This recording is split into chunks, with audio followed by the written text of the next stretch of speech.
नमस्कार दोस्तों, उत्कर्ष की ऑनलाइन क्लास में आपका स्वागत है। आज हम इस क्लास में शिक्षा मनोविज्ञान के अंतर्गत अधिगम विषय वस्तु या अधिगम यूनिट पर चर्चा करेंगे। ये जो टॉपिक है अधिगम वाला, ये अधिगम वाला REET, second grade, first grade, HM, CTET सभी प्रतियोगिताओं परीक्षाओं के लिए महत्वपूर्ण है और ये सभी जितने भी शिक्षक भर्ती परीक्षाएं हैं उन सब में यह टॉपिक कॉमन है। तो आज हम इस अधिगम के बारे में चर्चा करेंगे। देखो, आइए चलते हैं। हम आज पढ़ेंगे अधिगम के बारे में। अधिगम क्या है? देखो, सबसे पहले इस अधिगम के बारे में, इस अधिगम विषय वस्तु में या इस अधिगम वाली यूनिट में क्या क्या पढ़ना पड़ता है, सबसे पहले उन पर एक बार नजर मारते हैं। देखो, सबसे पहले अधिगम का अर्थ, उसके बाद में अधिगम की विशेषताएं, अधिगम का अर्थ, अधिगम की विशेषता, इसके अलावा अधिगम के पक्ष, अधिगम की कौन कौन सी विधियां होती हैं और इसके अलावा अधिगम के कौन कौन से प्रकार होते हैं, अधिगम के प्रकार। इसके अलावा इसमें अधिगम की कुछ परिभाषाएं भी है, अधिगम की परिभाषा, और इसके अलावा कारक, यानी वह कारक जो अधिगम को प्रभावित करते हैं, अधिगम को प्रभावित करने वाले कारक। आज हम चर्चा करेंगे इन विषयों पर। अधिगम के पार्ट 1 में आज हम पढ़ेंगे अधिगम का अर्थ, विशेषता, अधिगम का पक्ष, विधियां, प्रकार, परिभाषाएं और प्रभावित करने वाले कारक। तो सबसे पहले देखो, चलते हैं अधिगम। हमारा विषय है अधिगम। तो सबसे पहले देखो, अधिगम इंग्लिश में लर्निंग कहते हैं। अधिगम का अर्थ क्या होता है? सबसे पहला प्रश्न, अधिगम का अर्थ। तो देखो, अधिगम के दो अर्थ होते हैं। यदि हम बात करें संकीर्ण अर्थ की, तो अधिगम का जो संकीर्ण अर्थ होता है वो अधिगम का संकीर्ण अर्थ होता है सीखना। अधिगम का ये व्यापक शब्द अर्थ नहीं है, या अधिगम का ये, इसको हम यूं कह सकते हैं, इस शब्द से अधिगम परिभाषित नहीं होता है। अधिगम का ये संकीर्ण अर्थ है। और अधिगम के हम यदि व्यापक शब्द की चर्चा करें, यदि व्यापक अर्थ की चर्चा करें, तो अधिगम व्यवहार में परिवर्तन की एक प्रक्रिया है। अधिगम व्यवहार में परिवर्तन की प्रक्रिया है। यह होता है अधिगम का अर्थ। देखिएगा, इस अधिगम के अर्थ को समझने के लिए सबसे पहले हम अधिगम के बारे में या इससे मूल विषय वस्तु के बारे में कुछ पढ़ते हैं। तो देखो दोस्तों, एक शब्द है व्यवहार। सबसे पहले अधिगम का अर्थ समझना हमें। अधिगम का अर्थ समझने के लिए हम समझ रहे हैं इस टॉपिक को। अधिगम का अर्थ समझने के लिए हमें सबसे पहले व्यवहार को समझना होगा कि व्यवहार होता है क्या है। देखो, जब से मनोविज्ञान की उत्पत्ति हुई है, मनोविज्ञान में जो सबसे पहला जो विज्ञान आया है वो है आत्मा का विज्ञान। आत्मा के विज्ञान के बाद में जो विज्ञान आया है उस विज्ञान का नाम है मन या मस्तिष्क का विज्ञान। और उसके बाद में जो विज्ञान आया है उस विज्ञान का नाम है चेतना का विज्ञान। और वर्तमान में जो मनोविज्ञान में विज्ञान चल रहा है वो है व्यवहार का विज्ञान। अब देखिएगा, इस व्यवहार के विज्ञान को जो लेकर आया उसका नाम है जॉन ब्रोडस वॉटसन अर्थात जेबी वॉटसन। जेबी वॉटसन सबसे पहले लेकर आया और इन्होंने कहा कि मनोविज्ञान क्या है? मनोविज्ञान व्यवहार का विज्ञान है। लेकिन दोस्तों देखिएगा, सन 1905 में एक व्यक्ति था जिसका नाम था विलियम मैकडूगल। William McDougall. और इस विलियम मैकडूगल ने अपनी पुस्तक आउटलाइन ऑफ साइकोलॉजी में सबसे पहले व्यवहार शब्द का प्रयोग किया। यहां पर देखो, दो कंफ्यूजन वाले तथ्य है। एक, व्यवहार शब्द का सबसे पहले प्रयोग किसके द्वारा किया गया? विलियम मैकडूगल के द्वारा। कब किया गया? सन 1905 में। और किस पुस्तक में किया? उस पुस्तक का नाम था outline of psychology. Outline of psychology अर्थात मनोविज्ञान की एक अवधारणा, ये इसकी पुस्तक थी। इस पुस्तक में इन्होंने व्यवहार शब्द का सबसे पहले प्रयोग करके कहा कि व्यवहार वह है जो भी प्राणी क्रिया करता है और वह क्रिया बाह्य रूप में जो दिखाई देती है हमें, उसे हमें क्या कहते हैं? व्यवहार कहते हैं। इस व्यवहार शब्द को परिभाषित किया था। लेकिन बाद में वॉटसन एक व्यवहार का नया विज्ञान लेकर आया और वॉटसन के विचारों से जो वाद निकला, और वही वाद सन 1913 में व्यवहारवाद कहलाया। तो देखिएगा दोस्तों, व्यवहारवाद के जनक कौन है? जेबी वॉटसन। और व्यवहार शब्द का सबसे पहले प्रयोग किसने किया? विलियम मैकडूगल ने। और व्यवहार का विज्ञान लेकर कौन आया था? जेबी वॉटसन। तो देखो, आगे देखो, इस व्यवहार में यदि परिवर्तन होता है, देखिएगा, व्यवहार समझ में आ गया? व्यवहार क्या होता है? यानी इस व्यक्ति की जो भी क्रिया बाह्य रूप में आपको दिखाई देती है, यानी व्यक्ति द्वारा की जाने वाली वह क्रिया जो बाह्य रूप में दिखाई देती है, वो क्रिया इस व्यक्ति की क्या कहलाता है? व्यवहार कहलाता है। देखो, इस व्यवहार में जब भी परिवर्तन आता है, इस व्यवहार में जब भी परिवर्तन आता है, तो परिवर्तन हमें यह दर्शाता है कि मान लो ये एक व्यक्ति है, पहला कोई कार्य नहीं करता था, अब वो कार्य कर रहा है। इसका मतलब पहले नहीं करता था, अब वो व्यक्ति ऐसा कार्य कर रहा है। इसका मतलब है यह है कि इसकी क्रिया में क्या आया? परिवर्तन आया। ये परिवर्तन यदि 3 कारणों से आता है, कितने कारणों से? 3 कारणों से आता है। पहला कारण है अभ्यास। ये परिवर्तन यदि 3 कारणों से आता है, अभ्यास, दूसरा है प्रशिक्षण, और तीसरा जो कारण है वो है अनुभव। यदि व्यक्ति के व्यवहार में परिवर्तन अभ्यास, प्रशिक्षण और अनुभव के कारण आता है, और ये जो परिवर्तन है ये परिवर्तन अस्थायी नहीं बल्कि स्थायी हो, तब उसको हम अधिगम कहते हैं। तो देखो, अधिगम की परिभाषा क्या होगी? अधिगम की परिभाषा ये होगी कि अभ्यास, प्रशिक्षण और अनुभव के कारण व्यक्ति के व्यवहार में आए स्थायी परिवर्तन को क्या कहते हैं? हम अधिगम कहते हैं। तो देखो, अधिगम की परिभाषा को समझने के लिए व्यक्ति का व्यवहार और व्यवहार में होना चाहिए कौन सा परिवर्तन? स्थायी परिवर्तन। यदि व्यक्ति के व्यवहार में स्थायी परिवर्तन है तो ही अधिगम है, पहली शर्त ये। दूसरी बात, ये परिवर्तन किस में आना चाहिए? व्यवहार में आना चाहिए। और ये परिवर्तन यदि 3 कारणों से आया है, पहला कारण अभ्यास, दूसरा कारण प्रशिक्षण और तीसरा कारण अनुभव, तो इसे हम क्या कहते हैं? अधिगम कहते हैं। देखिएगा, व्यक्ति के व्यवहार में परिवर्तन और भी अनेक कारणों से आता है। व्यक्ति के व्यवहार में अनेक परिवर्तन और भी अन्य कारण है जिनके कारण आता है। जैसे देखिएगा, परिपक्वता, एक शब्द है परिपक्वता, एक शब्द है बीमारी, थकान, नंबर 3 थकान, और नंबर 4 संवेगात्मक विकास। देखिएगा, संवेगों का जब भी विकास होने लगता है धीरे धीरे, तो इसको हम बोलते हैं संवेगात्मक विकास। मादक पदार्थों का सेवन, मादक पदार्थों का सेवन। इसके अलावा होती है मूल प्रवृत्ति। मूल प्रवृत्ति किसे कहते हैं? वह कार्य जो जन्मजात हो उसे हम क्या कहते हैं? मूल प्रवृत्ति कहते हैं। तो देखो दोस्तों, समझिए, एक तो आपको समझना है इनके बारे में। सबसे पहले अधिगम की परिभाषा होगी तो होगी क्या? अधिगम की परिभाषा, और अधिगम की परिभाषा में याद रखिएगा, व्यक्ति के व्यवहार में अभ्यास, प्रशिक्षण, व्यक्ति के व्यवहार में अभ्यास, प्रशिक्षण और अनुभव के कारण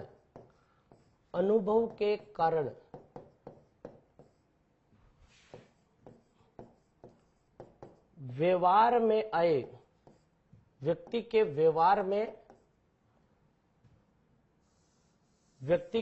में अभ्यास, प्रशिक्षण और अनुभव के कारण आए स्थायी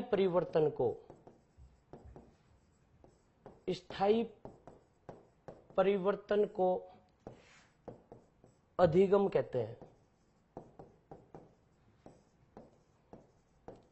अधिगम कहते हैं। देखो, इस परिभाषा को समझो। सबसे पहले तो इस परिभाषा में देखो 3 शब्द है इंपॉर्टेंट।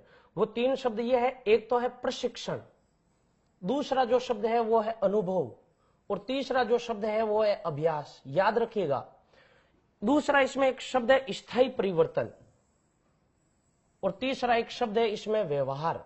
देखिएगा, अधिगम होता है क्या है?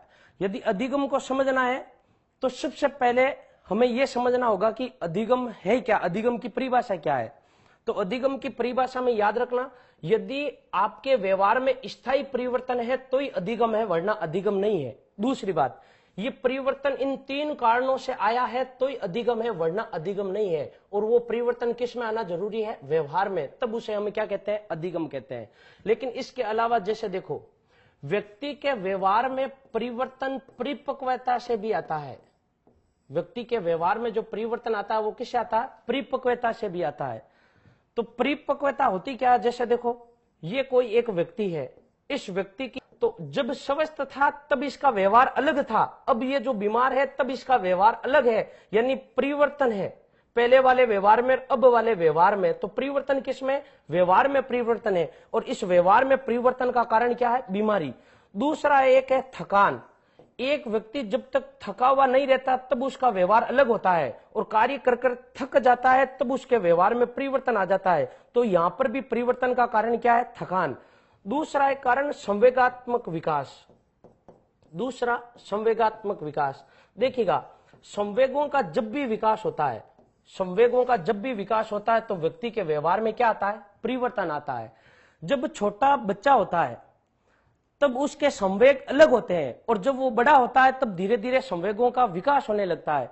एक बच्चा जिसके हाथ में आप एक खिलौना दो और उसके बाद में उस बच्चे से वो खिलौना छीन लो, वो बच्चा रोने लगेगा, रोना मतलब क्रोध जताएगा, तो क्रोध क्या है, संवेग है।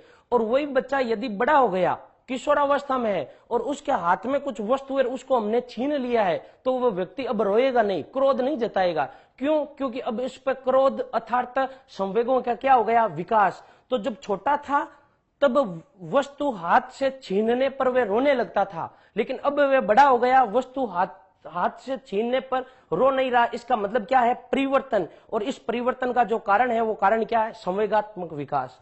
देखिएगा एक होती है मूल प्रवृत्ति। मूल प्रवृत्ति किसे कहते हैं, जो जन्मजात प्रवृत्ति होती है उसे क्या कहते हैं, मूल प्रवृत्ति।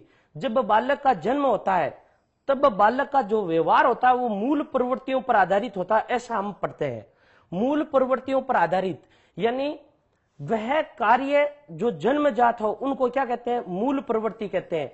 जैसे एक कोई भी एक बालक प्याज काट रहा है तो उसके आंखों में क्या आएगा, आंसू आएगा, तो ये क्या है, मूल प्रवृत्ति है। जैसे बंदर आपके हाथ में रोटी देखता है, छीनने लगता है, ये क्या है, मूल प्रवृत्ति है। तो मूल प्रवृत्ति के कारण भी व्यवहार में परिवर्तन आता है, और उस परिवर्तन को हम अधिगम नहीं कहते हैं। देखिएगा दोस्तों, इसमें इतना सा याद रखना, व्यक्ति के व्यवहार में परिवर्तन अनेक कारणों से आते हैं, और व्यक्ति के व्यवहार में यदि परिवर्तन प्रशिक्षण, अभ्यास और अनुभव इन तीन से आया है तो ही वे अधिगम है, वरना वे अधिगम नहीं है। अगली बात समझ में। और दूसरी शर्त, वो परिवर्तन कैसा होना चाहिए, स्थायी होना चाहिए। जैसे देखो इन तीन के अलावा यदि किसी भी कारण से आपके व्यवहार में यदि परिवर्तन आता है तो वो परिवर्तन अधिगम नहीं है। जैसे देखो परिपक्वता के कारण व्यवहार में आए परिवर्तन को अधिगम कहते हैं, नहीं कहते हैं। बीमारी, थकान, मादक पदार्थों का सेवन, जैसे इसमें यह भी हो गए मादक पदार्थ, मादक पदार्थों का सेवन करने भी आपके व्यवहार में परिवर्तन आता है, लेकिन वो परिवर्तन अधिगम नहीं है। अगली बात समझ में, अधिगम की यह है परिभाषा। एक बार एक प्रश्न आया था रीट 2015 में, और प्रश्न यह था कि परिपक्वता के कारण व्यवहार में आया परिवर्तन अधिगम कहलाता है। ऑप्शन ए हाँ, ऑप्शन बी ना, ऑप्शन सी निश्चित, और ऑप्शन डी अनिश्चित। तो पूछा क्या था कि परिपक्वता के कारण व्यवहार में आए परिवर्तन को अधिगम कहते हैं, नहीं कहते हैं। अधिगम में आपको इतना से याद रखना, इन तीन कारणों से यदि आपके व्यवहार में परिवर्तन आता है तो ये अधिगम कहते हैं। अब देखिएगा एक प्रश्न ये भी है कि इन तीन कारणों से आए व्यवहार में परिवर्तन कोई अधिगम क्यों कहते हैं, इसके कारण या इनके कारण व्यवहार में जो परिवर्तन आता है उसको हम अधिगम क्यों नहीं कहते हैं। इसका कारण है, इनके कारण जो भी व्यवहार में परिवर्तन आएगा वो परिवर्तन स्थायी आएगा। कैसा आएगा, स्थायी। जैसे देखिएगा प्रशिक्षण, पहले आपको पढ़ाना नहीं आता था, आपने बीएड की, उसके बाद में आप पढ़ा रहे हो, बीएड का आपने क्या लिया, प्रशिक्षण लिया। आपको साइकिल चलाना नहीं आती थी, लेकिन अब आप साइकिल चला रहे हो, आपने साइकिल चलाने का क्या किया, अभ्यास किया। और अभ्यास और प्रशिक्षण से अनुभव का जन्म होता है। जैसे देखिएगा आप इधर से इधर जा रहे हो, ये बीच में खड्डा है, और उसके बाद में आप अपना रास्ता बदल ले तो इधर इस प्रकार का, तो देखिएगा ये आप इधर गए, आपको पता आगे खड्डा, इधर गए, ये ना तो आपने यहां आने का अभ्यास किया, ना आपने यहां आने का कोई प्रशिक्षण लिया, फिर आप इधर मुड़े क्यों, ये क्या है, अनुभव है। इस अनुभव के कारण भी आपके व्यवहार में जो परिवर्तन आता है वो परिवर्तन स्थायी आता है। और परिपक्वता के कारण जो परिवर्तन होता है स्थायी होता है। बीमारी, जब बीमारी दूर होगी तो परिवर्तन होगा ही नहीं, वापस वही सामान्य स्थिति हो जाएगी। थकान, मूल प्रवृत्ति, संवेगात्मक विकास, मादक पदार्थों के सेवन, इनके कारण जो परिवर्तन आता है वो परिवर्तन कैसे आता है? अस्थायी आता है। तो ये हो गई अधिगम की परिभाषा। अब देखो अधिगम की कुछ मनोवैज्ञानिकों ने प्रमुख परिभाषाएं दी है, उन परिभाषाओं के बारे में पढ़ते हैं। अनेक मनोवैज्ञानिक है और उन मनोवैज्ञानिकों ने अधिगम की परिभाषा दी है। जैसे देखो पहली परिभाषा हम पढ़ते हैं क्रो एंड क्रो की। क्रो एंड क्रो, ये परिभाषा किसकी है? क्रो एंड क्रो की है। देखिएगा क्रो एंड क्रो ने अधिगम की क्या परिभाषा दी है? इन्होंने अधिगम की परिभाषा दी है आदत, अभिवृत्ति और ज्ञान का अर्जन करना। ज्ञान का अर्जन करना अधिगम कहलाता है। ज्ञान का अर्जन करना अधिगम कहलाता है।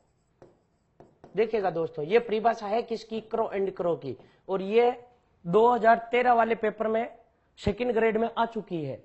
देखो क्रो एंड क्रो, ये एक मनोवैज्ञानिक है जिसका नाम है क्रो, और एक और है क्रो, एक है पति और दूसरी है उसकी पत्नी।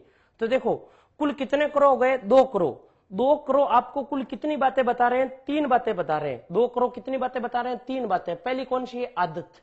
दूसरी कौन सी है? अभिवृत्ति। याद रखिएगा मनोविज्ञान में एक शब्द आता अभिवृद्धि और एक शब्द आता अभिवृत्ति।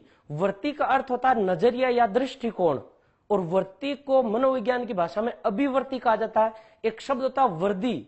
वृद्धि का अर्थ होता बढ़ना, वृद्धि का अर्थ होता बढ़ोतरी या बढ़ना, और मनोविज्ञान की भाषा में वृद्धि को कहा जाता है अभिवृद्धि। तो ये अभिवृद्धि नहीं है, ये अभिवृत्ति है, आपका नजरिया या दृष्टिकोण।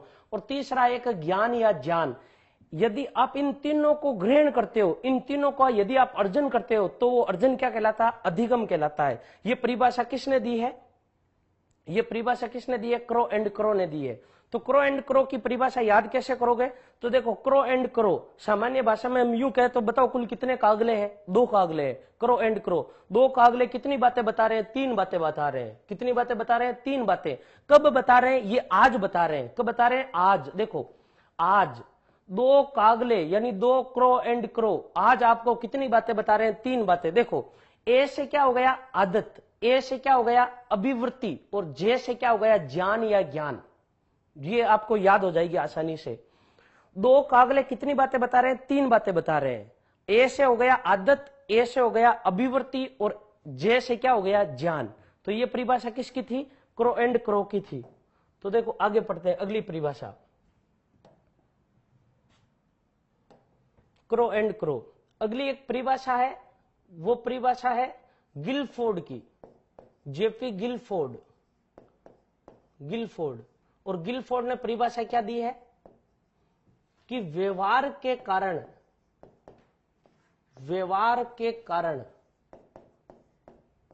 व्यवहार में आया, व्यवहार के कारण व्यवहार में आया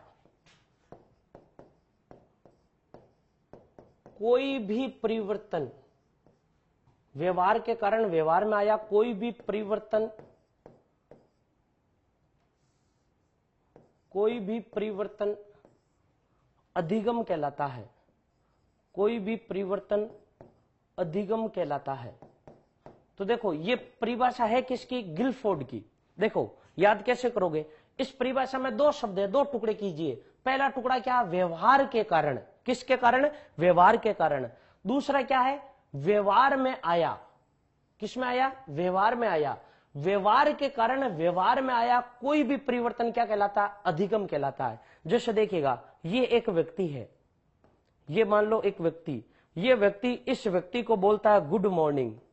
ये व्यक्ति इस व्यक्ति को क्या बोल रहा है? गुड मॉर्निंग बोल रहा है। तो ये भी वापस क्या बोलेगा? गुड मॉर्निंग बोलेगा। अब देखो इसने गुड मॉर्निंग क्यों बोला? पहले किसने बोला था? इसने बोला। इस व्यक्ति ने क्या बोला? इसको गुड मॉर्निंग। तो इसने क्या बोला? Good morning. तो देखो ये गुड मॉर्निंग बोल रहा है, इसका मतलब ये क्या कर रहा है? व्यवहार कर रहा है। और पहले व्यवहार किया किसने? पहले व्यवहार इसने किया। तो इसके व्यवहार में जो परिवर्तन आया है वो किसके व्यवहार के कारण आया? इसके व्यवहार के कारण आया है। यदि यही इस व्यक्ति के यदि थप्पड़ लगाता तो ये व्यक्ति भी इसके वापस क्या लगाता, थप्पड़ लगाता। तो ये इस व्यक्ति ने व्यवहार क्यों किया थप्पड़ लगाने वाला, क्योंकि पहले इसने किया, इसके व्यवहार के कारण इसके व्यवहार में जो परिवर्तन आया वे परिवर्तन क्या है, अधिगम है। जैसे देखो, व्यवहार के कारण व्यवहार में आया कोई भी परिवर्तन क्या कहलाता, अधिगम कहलाता। गिलफोर्ड, यानी देखो गिलफोर्ड, गाल पर फोड़। जब भी आप किसी के गाल पर फोड़ते हो तो सामने वाला भी गाल पर फोड़ता है। आपने जो व्यवहार किया, आपके व्यवहार के कारण अगला फिर आपके प्रति वैसा व्यवहार करेगा, और उसे हम क्या कहते हैं, अधिगम कहते हैं। यानी हमारे सामने जो भी क्रियाएं हो रही है, उन क्रियाओं को देखकर हम पुनः क्रियाएं करने लगते हैं और उनसे कुछ ना कुछ सीखने लगते हैं। ये क्या है, अधिगम है। ये परिभाषा दी किसने, गिलफोर्ड ने दी है। याद रख जाएगी ये गिलफोर्ड। व्यवहार के कारण व्यवहार में आया कोई भी परिवर्तन क्या कहलाता, अधिगम कहलाता है। अगली परिभाषा देखो, एक व्यक्ति है जिसका नाम है विलियम वुडवर्थ। विलियम वुडवर्थ, इस विलियम वुडवर्थ को आपने सबसे पहले इसके बारे में आपने यह भी पढ़ा होगा, विलियम वुडवर्थ ने मनोविज्ञान की परिभाषा नहीं दी है, मनोविज्ञान के विकास के क्रम के बारे में एक कथन कहा था। और वो कथन हम मनोविज्ञान और शिक्षा मनोविज्ञान के अंतर्गत पढ़ेंगे कि मनोविज्ञान ने सबसे पहले अपनी आत्मा का त्याग किया, फिर अपने मन को छोड़ा, फिर अपनी चेतना खोई और अंत में व्यवहार की विधि को स्वीकार करता है शिक्षा मनोविज्ञान। ये कथन किसका है, विलियम वुडवर्थ का है। लेकिन ये विलियम वुडवर्थ अधिगम की दो परिभाषा दे रहा है। पहली परिभाषा, अधिगम विकास की एक प्रक्रिया है। अधिगम विकास की एक प्रक्रिया है, पहली परिभाषा इसकी। देखिएगा, विलियम वुडवर्थ की कुल दो परिभाषाएं, जिसमें से पहली परिभाषा कौन सी है, अधिगम विकास की एक प्रक्रिया है। और इसकी जो दूसरी परिभाषा है वो परिभाषा ये है कि नवीन ज्ञान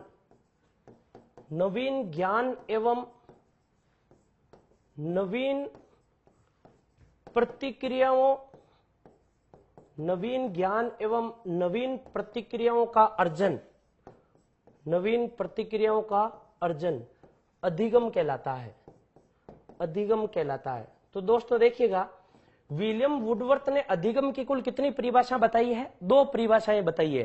पहली, अधिगम विकास की एक प्रक्रिया है, यानी जब भी विकास होने लगता है तो इसका अर्थ है अधिगम हो रहा है। इसने ये बताया अधिगम होता है क्या है। दूसरा, नवीन ज्ञान, जब भी आप नए ज्ञान की ओर बढ़ते हो, नया ज्ञान प्राप्त करते हो और इसके लिए आप नवीन के प्रति, जो भी नया तथ्य होता है उसके प्रति आप प्रतिक्रिया करते हो, तो इसको हम क्या कहते हैं, तो उन्नयन किसका हो रहा है, अधिगम का हो रहा है, तो इसे अधिगम कहते हैं। तो देखो, इन दोनों परिभाषाओं को याद कैसे रखोगे। देखो, एक शब्द इसमें क्या है, विलियम। देखो, विलियम से क्या हो जाएगा, विकास की प्रक्रिया, वी से विकास और वी से क्या हो जाएगा, विलियम हो जाएगा। तो अधिगम विकास की एक प्रक्रिया। दूसरा इसमें शब्द आ रहा है, देखो वापस वे आ रहा है, वापस क्या आ रहा है, वे, वुडवर्थ।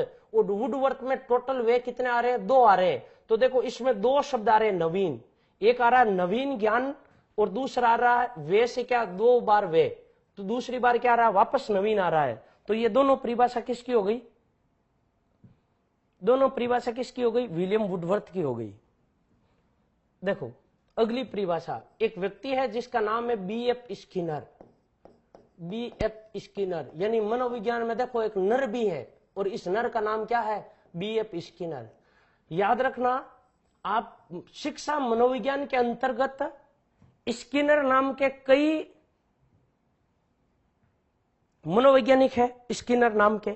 जैसे देखो, पहला एक मनोवैज्ञानिक है जिसका नाम है चार्ल्स स्किनर, एक मनोवैज्ञानिक है जिसका नाम केवल है और केवल स्किनर है, और एक मनोवैज्ञानिक है जिसका नाम है B.F. स्किनर। तो कुल स्किनर कितने हो गए, 3 हो गए। आपके सिलेबस में जो स्किनर है वो B.F. स्किनर है, इसकी फुल फॉर्म होती है B.F. स्किनर। ये एक बार प्रश्न 2007 में 3rd ग्रेड में RPC ने पूछ लिया था, क्रिया प्रसूत अनुबंधन का सिद्धांत किसने दिया। ऑप्शन ए स्किनर ने, ऑप्शन बी चार्ल्स स्किनर ने, ऑप्शन सी B.F. स्किनर ने, और ऑप्शन डी था एक अलग ही मेडफोर्ड स्किनर। तो देखो, आपके सिलेबस में जो स्किनर है इसके बारे में ये याद रखना, B.F. स्किनर है, ब्यूरस फ्रेडरिक स्किनर। और B.F. स्किनर ने अधिगम की परिभाषा क्या दी है कि अधिगम व्यवहार में अधिगम व्यवहार में उत्तरोत्तर अनुकूलन की प्रक्रिया है। उत्तरोत्तर अनुकूलन की प्रक्रिया है।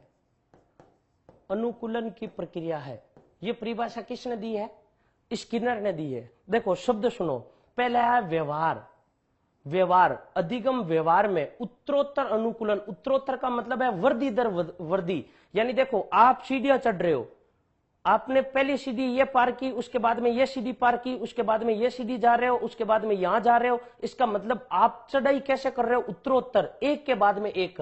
अनुकूलन की प्रक्रिया, अनुकूलन का मतलब है यहां पर समायोजन।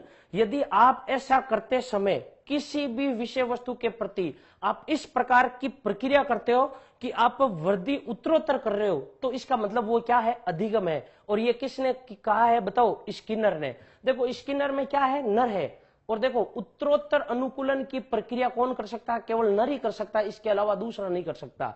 मनोविज्ञान में उत्तरोत्तर अनुकूलन की प्रक्रिया कौन कर सकता है? नर कर सकता है। क्योंकि मनोविज्ञान एक ऐसा विषय है जिसमें पक्षी के व्यवहार का अध्ययन किया जाता है, जिसमें पशु के व्यवहार का अध्ययन किया जाता है, जिसमें मानव के व्यवहार का अध्ययन किया जाता है। तो मानव, पशु और पक्षी, इन तीनों में से उत्तरोत्तर अनुकूलन की प्रक्रिया किसके पास में होती है? नर के पास में होती है। तो देखो बीएफ स्किनर की परिभाषा क्या है? अधिगम व्यवहार में उत्तरोत्तर अनुकूलन की प्रक्रिया है। अगली परिभाषा देखो, एक मनोवैज्ञानिक है और उस मनोवैज्ञानिक का नाम है आइजेंक। मनोवैज्ञानिक का नाम क्या है? आइजेंक। और आइजेंक कहता है कि अधिगम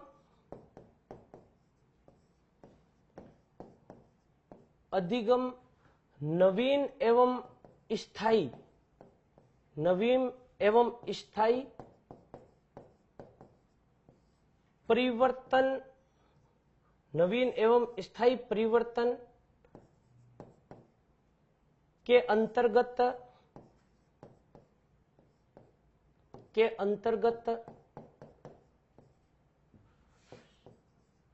सीखने की प्रक्रिया है।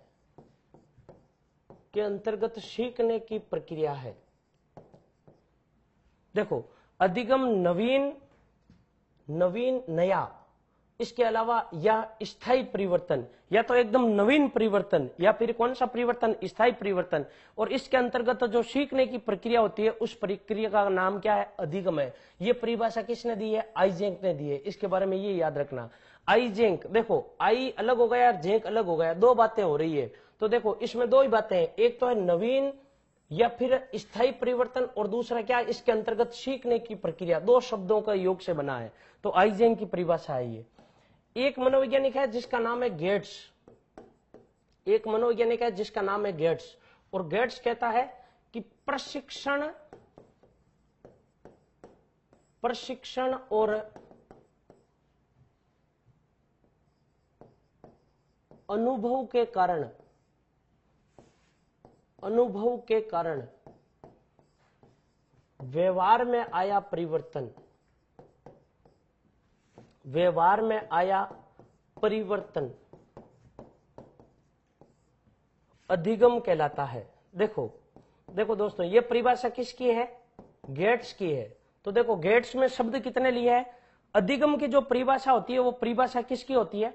परिभाषा क्या होती है कि अनुभव, प्रशिक्षण और अभ्यास के कारण व्यवहार में आया स्थायी परिवर्तन क्या कहलाता है? अधिगम कहलाता है। लेकिन इसने दो शब्दों का प्रयोग किया। पहला कौन सा? प्रशिक्षण, और दूसरा कौन सा शब्द है? अनुभव। इन दोनों के कारण व्यवहार में जो परिवर्तन आता है वो क्या कहलाता है? अधिगम कहलाता है। तो आपको इसमें दो बातें याद रखनी है। एक याद क्या रखना है? प्रशिक्षण, और दूसरा याद क्या रखना? अनुभव। तो याद कैसे रखोगे? देखो गेट, GATE, गेट्स, बहुवचन हो गया। गेट यानी क्या होता है? दरवाजा। देखो विद्यार्थी जब स्कूल जाता है तो दरवाजे से स्कूल जाता है। स्कूल में जाकर देखो लेता है क्या है? प्रशिक्षण। और उसके बाद में वहां पर जन्म किसका होता है? प्रशिक्षण से, अनुभव का। तो ये दोनों परिभाषा किसकी है बताओ? गेट्स की। ये दोनों शब्द किसने प्रयोग में लिए हैं? गेट्स ने। तो ये परिभाषा किसकी हो गई? गेट्स की। तो देखो दोस्तों, इन जो परिभाषा मैंने पढ़ाई है, इन परिभाषाओं में से जो प्रश्न आएगा वो ये नहीं आएगा कि बीएफ स्किनर ने अधिगम की कौन सी परिभाषा दी है या गेट्स ने अधिगम की कौन सी परिभाषा दी है। प्रश्न आपकी ये आएगा, एक परिभाषा दी हुई आएगी और आपसे ये पूछा जाएगा ये परिभाषा किस मनोवैज्ञानिक की है। इनमें से कोई भी आ सकता है। जैसे गेट्स, प्रशिक्षण और अनुभव के कारण व्यवहार में आया परिवर्तन अधिगम कहलाता है, ये परिभाषा किस मनोवैज्ञानिक की है। इस प्रकार का आपका प्रश्न आ सकता है। इसके अलावा देखो अधिगम वाले विषय में क्या बचता है, एक तो होता है अधिगम के पक्ष, परिभाषाओं के अलावा अधिगम के पक्ष। दूसरा इसमें होता है एक अधिगम की विधियां, अधिगम के पक्ष क्या क्या होते हैं, और दूसरी अधिगम की विधियां, और तीसरा होता है एक अधिगम के प्रकार। देखिएगा तीनों में अंतर है। अधिगम के पक्ष कौन कौन से होते हैं, अधिगम की विधियां क्या है और अधिगम के प्रकार क्या है। तो सबसे पहले देखो हम पढ़ते हैं पक्ष के बारे में। पक्ष का अर्थ क्या होता है, पक्ष का अर्थ यह होता है, अधिगम का पक्ष है, इसका अर्थ यह है कि आप अधिगम किन किन रास्तों से कर सकते हो, और इसी को हम क्या कहते हैं, पक्ष कहते हैं। जिससे देखो तीन पक्ष होते हैं अधिगम के। अधिगम का जो एक पक्ष होता है वो होता है संज्ञानात्मक पक्ष, और संज्ञानात्मक पक्ष को ही हम कहते हैं ज्ञानात्मक पक्ष। इस पक्ष का अर्थ यह है कि जब भी हम अधिगम करते हैं तो अधिगम का संबंध यदि ज्ञान से है, अधिगम का अर्थ यदि ज्ञान से है, या ज्ञान के द्वारा या संज्ञान के द्वारा हम अधिगम करने की कोशिश कर रहे हैं, तो वो अधिगम का कौन सा पक्ष है, संज्ञानात्मक पक्ष है। अधिगम का जो दूसरा पक्ष है वो दूसरा पक्ष है क्रियात्मक पक्ष। क्रियात्मक पक्ष का अर्थ यह है कि जब भी हम अधिगम कर रहे हैं तो अधिगम करते समय हम क्रिया कर रहे हैं या क्रिया करके हम अधिगम कर रहे हैं, तो वो अधिगम का कौन सा पक्ष हो गया, क्रियात्मक पक्ष हो गया। जैसे देखिएगा हमें जब लिखना नहीं आता था, उसके बाद में हमने अभ्यास किया और अभ्यास के द्वारा हमने लिखना सीखा, तो जैसे हम लिख रहे थे इसका मतलब हम कर क्या रहे थे, क्रिया। और तीसरा एक पक्ष होता है जिसका नाम है भावनात्मक या फिर भावात्मक पक्ष। इस पक्ष का संबंध मन से होता है। इस पक्ष का अर्थ किससे होता है, मन से होता है। यानी जब भी हम दूसरों की भावनाओं से सीखने की कोशिश करते हैं तो वो अधिगम का कौन सा पक्ष है, भावात्मक पक्ष है। तो देखिएगा मित्रों, अधिगम के कुल पक्ष कितने होते हैं, 3। यदि हम ज्ञान के द्वारा सीख रहे हैं तो वो ज्ञानात्मक पक्ष, हम क्रिया के द्वारा सीख रहे हैं क्रियात्मक पक्ष, और यदि हम भावना के द्वारा सीख रहे हैं तो वो कौन सा पक्ष हो गया, भावनात्मक पक्ष हो गया। तो देखिए अभी हम पढ़ रहे हैं पक्ष, विधियां पढ़ेंगे बाद में। इससे पहले प्रकार। प्रकार में देखो अधिगम का एक प्रकार है जिसका नाम है गामक अधिगम। अधिगम का एक प्रकार है जिसका नाम है गामक अधिगम। और इस गामक अधिगम का अर्थ क्या होता है, गामक का अर्थ होता है शारीरिक। गामक का अर्थ क्या होता है, शारीरिक। देखिएगा शरीर की विभिन्न क्रियाओं के द्वारा जब हम अधिगम करते हैं तो वो शारीरिक अधिगम या फिर उसे हम कहते हैं गामक अधिगम। दूसरा अधिगम का जो प्रकार है उस प्रकार का नाम है प्रतिबोधनात्मक अधिगम। प्रतिबोधनात्मक अधिगम। और अधिगम का जो तीसरा प्रकार है वो तीसरा प्रकार है संकल्पनात्मक अधिगम। संकल्पनात्मक अधिगम। देखो इन प्रकारों के बारे में हम बाद में चर्चा करेंगे। आपको इतना याद रखना है, अधिगम के 3 पक्ष है और अधिगम के 3 प्रकार है। अधिगम के जब भी हम पक्षों की बात करते हैं और अधिगम में जब भी हम प्रकार की बात करते हैं तो इन दोनों के द्वारा हम अधिगम करते हैं। यदि हम अधिगम गामक के द्वारा कर रहे हैं और यदि हम अधिगम संज्ञानात्मक या इन तीनों में से कोई से भी एक तरीके से कर रहे हैं या इनसे भी यदि हम कौन से भी एक तरीके से कर रहे हैं, तो अधिगम करते समय या तो हम करते हैं अनुकरण, दूसरे की नकल करके सीखते हैं, या फिर हम जो सीखते हैं वो किसके द्वारा सीखते हैं, सूझ से सीखते हैं, या फिर हम सीखते हैं तो किससे द्वारा सीखते हैं, अभ्यास के द्वारा सीखते हैं, या फिर हम सीखते हैं तो किससे सीखते हैं, भूल कर सीखते हैं, भूल के आधार पर सीखना। देखो अनुकरण के द्वारा सीखते हैं तो अधिगम की जो विधि है वो विधि कौन सी हो गई, अनुकरण विधि। और हम सूझ के द्वारा सीखते हैं तो अधिगम क्या हो गया, सूझ विधि वाला हो गया। और अभ्यास के द्वारा सीख रहे हैं तो क्या हो गया, अभ्यास आधारित अधिगम की विधि। और भूल के आधार पर सीख रहे हैं तो भूल आधारित विधि। यह है अधिगम की विधियां। यानी अधिगम जिन तरीकों से हम करते हैं वो तो क्या है, विधियां। और अधिगम हम कैसे करते हैं ये क्या है, अधिगम के पक्ष है। और अधिगम करने का जो रास्ता होता है, अधिगम किसके द्वारा किया जा सकता है, ये अधिगम के 3 प्रकार। तो हम अधिगम के एक एक प्रकार के बारे में विस्तृत रूप से चर्चा करेंगे। देखो अधिगम के प्रकार। अधिगम के प्रकार में एक प्रकार है जिसका नाम है गामक अधिगम, और ये गामक अधिगम पूछा गया था रीट 2015 में, और ये गामक अधिगम सीटेट में कई बार आ चुका है गामक अधिगम। दूसरा जो अधिगम होता है उस अधिगम का नाम है प्रतिबोधनात्मक अधिगम। प्रतिबोधनात्मक अधिगम। और तीसरा जो अधिगम है इस अधिगम का नाम है संकल्पनात्मक अधिगम। तो अधिगम के देखो दोस्तों प्रकार कितने हैं? 3। एक के बारे में पढ़ रहे हैं हम। देखो गामक अधिगम, गामक का अर्थ क्या होता है? शरीर या फिर शारीरिक। तो देखो व्यक्ति अपने शरीर के द्वारा विभिन्न प्रकार की जब क्रिया करता है, व्यक्ति अपने शरीर के द्वारा विभिन्न प्रकार की जब क्रिया करता है तो वो क्रिया कहलाती है गामक क्रिया। कौन सी क्रिया? गामक क्रिया। जैसे देखो जो छोटा बच्चा होता है, वो छोटा बच्चा किसी वस्तु को जब पकड़ता है तो हाथ से पकड़ने की कोशिश करता है, किसी वस्तु को देखता है तो उस वस्तु को अपने मुंह में लेने की कोशिश कर रहा है। यानी छोटा बच्चा जो भी होता है वो क्रिया अपनी बुद्धि से नहीं करता है। छोटे छोटे बच्चों में मानसिक विकास बहुत कम होता है, अर्थात मन का विकास नहीं होता है, मस्तिष्क का इतना पूर्ण विकास नहीं होता है। इस कारण जो भी क्रिया करते हैं वो तो वो क्रिया किसके द्वारा करते हैं? शरीर के द्वारा करते हैं। और शरीर के द्वारा की जाने वाली क्रिया क्या कहलाती है? गामक क्रिया। और गामक क्रियाओं के द्वारा जो अधिगम होता है वो अधिगम कौन सा कहलाता है? अधिगम गामक अधिगम कहलाता है। देखो गामक अधिगम जब भी किया जाता है तो गामक अधिगम के लिए जिस विधि का प्रयोग किया जाता है उस विधि का नाम है अनुकरण विधि।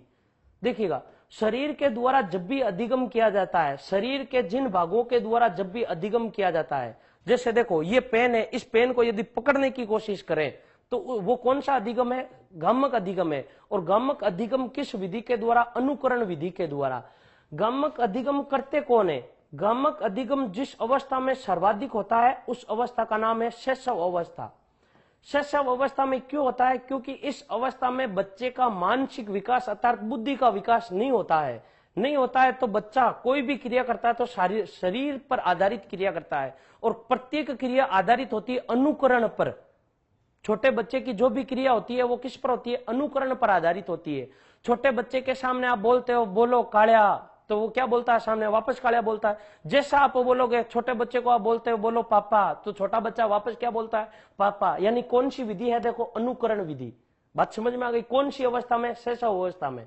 दूसरा अधिगम कौन सा? प्रतिबोधनात्मक। प्रतिबोधनात्मक का अर्थ ये होता है, एक शब्द है संप्रत्यय, और संप्रत्यय को इंग्लिश में बोलते हैं कंसेप्ट। क्या बोलते हैं? कंसेप्ट। देखिएगा बच्चों में धीरे धीरे संप्रत्यय का विकास होने लगता है। किस अवस्था में? बाल्य अवस्था में। किस अवस्था में? बाल्य अवस्था में। ये संप्रत्यय होता है क्या है? सबसे पहले समझो, मस्तिष्क में बनने वाला मानसिक बिंब। किसमें बनने वाला? मस्तिष्क में बनने वाला, मस्तिष्क में बनने वाला बिंब। यानी हम इसको सरल भाषा में यूं कह सकते हैं कि हमारे मस्तिष्क में यदि किसी इमेज का निर्माण हो रहा है, यदि किसी फोटो का निर्माण हो रहा है तो वो क्या कहलाता है? संप्रत्यय कहलाता है। जैसे देखो मैं आपके सामने एक शब्द बोलता हूं, जैसे देखो आपके सामने एक शब्द बोला जाता, कोई भी एक शब्द बोला जाता जैसे हाथी, तो आपके मस्तिष्क में हाथी की क्या आती है? इमेज आती है। इसका मतलब हाथी का कंसेप्ट आपके मस्तिष्क में क्या है? क्लियर है। जब बच्चा इस प्रकार से सीखने लगता है, प्रत्येक विषय वस्तु को ऐसे पढ़ता है जैसे उस विषय वस्तु की अपने मस्तिष्क में इमेज, प्रतिमा या बिंब या संप्रत्यय का निर्माण करने लगता है, तो वो अधिगम कौन सा अधिगम हो गया? प्रतिबोधनात्मक अधिगम हो गया।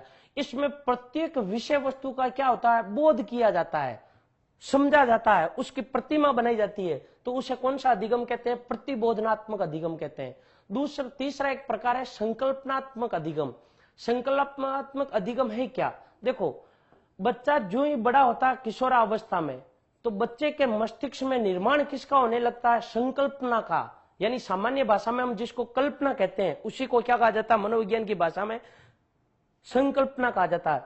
और इस संकल्पना का अर्थ यह होता है कि जो ही बच्चे के मस्तिष्क का विकास होता है, जो ही बच्चे का मस्तिष्क का विकास होता है, इस मस्तिष्क में विभिन्न विषय वस्तु को देखने पर, जितने भी प्रकार की विषय वस्तु देखता है, उस विषय वस्तु को देखने पर उसके मस्तिष्क में विभिन्न प्रकार की कल्पनाएं आती है, और वो कल्पना यह दर्शाती है कि बालक के मानसिक विकास या किसी भी बालक का मानसिक विकास चरम सीमा पर है। और कोई भी बालक किशोरावस्था में होता है तो किसी भी विषय वस्तु को देखता है तो उस विषय वस्तु के बारे में अनेक प्रकार की कल्पनाएं उत्पन्न होती है, और कल्पनाओं के फलस्वरूप बच्चा उस विषय वस्तु को सीखने का प्रयास करता है, और वो संकल्पनात्मक अधिगम कहलाता है। तो ये अधिगम के 3 देखो मित्रों क्या थे, प्रकार थे। ये जो अधिगम का प्रकार है, ये जो अधिगम का प्रकार है गामक अधिगम, इसके बारे में ये याद रखना, ये अधिकांश बच्चे करते हैं शैशव अवस्था में।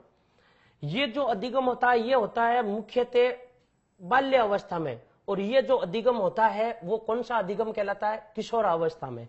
इसके अलावा इनके बारे में हम और भी चर्चा कर सकते हैं। जैसे देखो, जो गामक अधिगम है, वो गामक अधिगम किस विधि पर आधारित होता है, अनुकरण विधि पर आधारित होता है। इसमें सबसे इंपॉर्टेंट ये है, गामक अधिगम किस विधि पर आधारित होता है, यानी शैशवावस्था में छोटे छोटे शैशवावस्था में जो बालक होते हैं वो कैसे सीखते हैं, अनुकरण के द्वारा। इसमें प्रश्न ऐसे भी पूछे जा सकते हैं कि छोटे छोटे बच्चे किन क्रियाओं के द्वारा सीखते हैं, तो छोटे छोटे बच्चे गामक क्रियाओं के द्वारा सीखते हैं, शारीरिक क्रियाओं के द्वारा सीखते हैं। या छोटे छोटे बच्चे किन विधियों के द्वारा सीखते हैं, किस विधि के द्वारा सीखते हैं, तो अनुकरण विधि के द्वारा सीखते हैं। जैसे देखिएगा, यदि आप किसी छोटे बच्चे को बैठाकर उसको समझाते हो, और यदि उसको अन्य विधि से समझाते हो कि सूझ आधारित विधि पर उसको आप एक लंबा व्याख्यान देते हो, तो बच्चे के समझ में नहीं आएगा, अनुकरण के द्वारा ही सीख सकता है।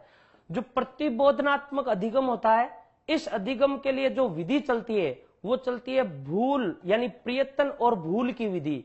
इस दौरान व्यक्ति क्या करता है, विभिन्न प्रकार के प्रयत्न करता है बाल्य अवस्था में, और बार बार में भूल जाता है, इस प्रकार से सीखने की कोशिश करता है। और इस अवस्था में बच्चा जिस विधि पर आधारित सीखता है वो है सूझ विधि, यानी किशोरावस्था। मानसिक विकास लगभग पूर्ण हो चुका होता है किशोरावस्था में, 16 वर्ष में या फिर 18 या 16 वर्ष की आयु में। और इस आयु में बच्चा जो भी सीखता है वो किसके द्वारा सीखता है, सूझ के द्वारा सीखता है। तो ये 3 क्या थे, अधिगम के प्रकार थे। अब देखो हम आगे पढ़ते हैं अधिगम की विशेषताएं। अधिगम की विशेषताएं क्या क्या होती है। यहां से जब भी प्रश्न आता है तो प्रश्न इस प्रकार से आता है, निम्नलिखित में से अधिगम के बारे में कौन सा कथन सत्य नहीं है अधिगम की विशेषताओं में। तो देखो एक एक विशेषता पढ़ते हैं अधिगम की। सबसे पहले, अधिगम एक प्रक्रिया है। अधिगम एक प्रक्रिया है। देखो दोस्तों, इसका अर्थ क्या होता है, अधिगम एक प्रक्रिया है। इसका अर्थ यह होता है कि अधिगम करने के लिए आपको एक निश्चित प्रक्रिया के द्वारा गुजरना पड़ेगा। अधिगम तब होगा जब आप अभ्यास करोगे। मैंने अधिगम की परिभाषा में आपको पढ़ाया था कि अभ्यास, प्रशिक्षण और अनुभव के कारण यदि व्यवहार में स्थायी परिवर्तन होगा तो ही अधिगम होगा, वरना अधिगम नहीं होगा। तो ये एक अधिगम की क्या हो गई, प्रक्रिया हो गई। इसका अर्थ है अधिगम एक क्या है, प्रक्रिया है। दूसरा, अधिगम सदैव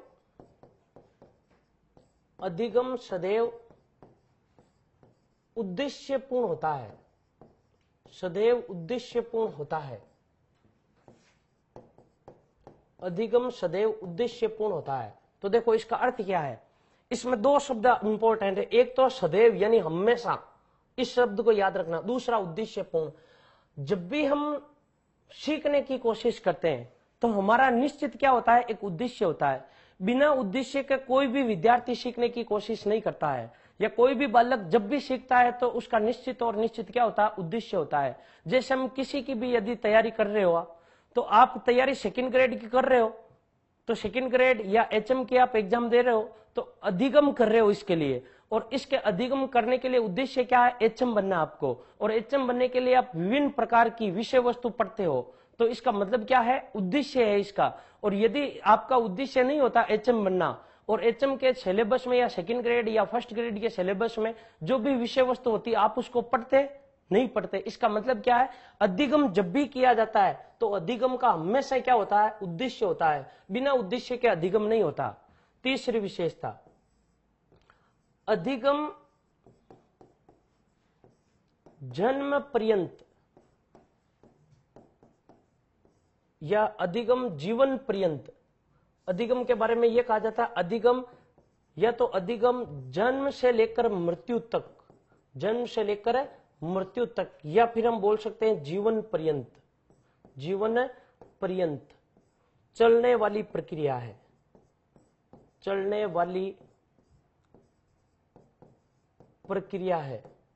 देखो दोस्तों, इसका अर्थ क्या होता है, पहले इसके अर्थ क्या समझो। अधिगम की यह विशेषता आपने कई बार पढ़ी होगी, या आपने बीएड में भी पढ़ी होगी, यदि कोई बीएसटीसी कर रहा है तो बीएसटीसी में भी पढ़ी होगी। लेकिन इसका अर्थ क्या है, जब बच्चे का जन्म होता है, बच्चा सीखना तब आरंभ करता है, और जब तक उसकी मृत्यु होती है तब तक सीखता रहता है। जैसे देखो, जब बच्चे का जन्म होता है तो सबसे पहले बच्चा क्या करता है, अपनी आंखों पर समन्वय स्थापित करने की कोशिश करता है।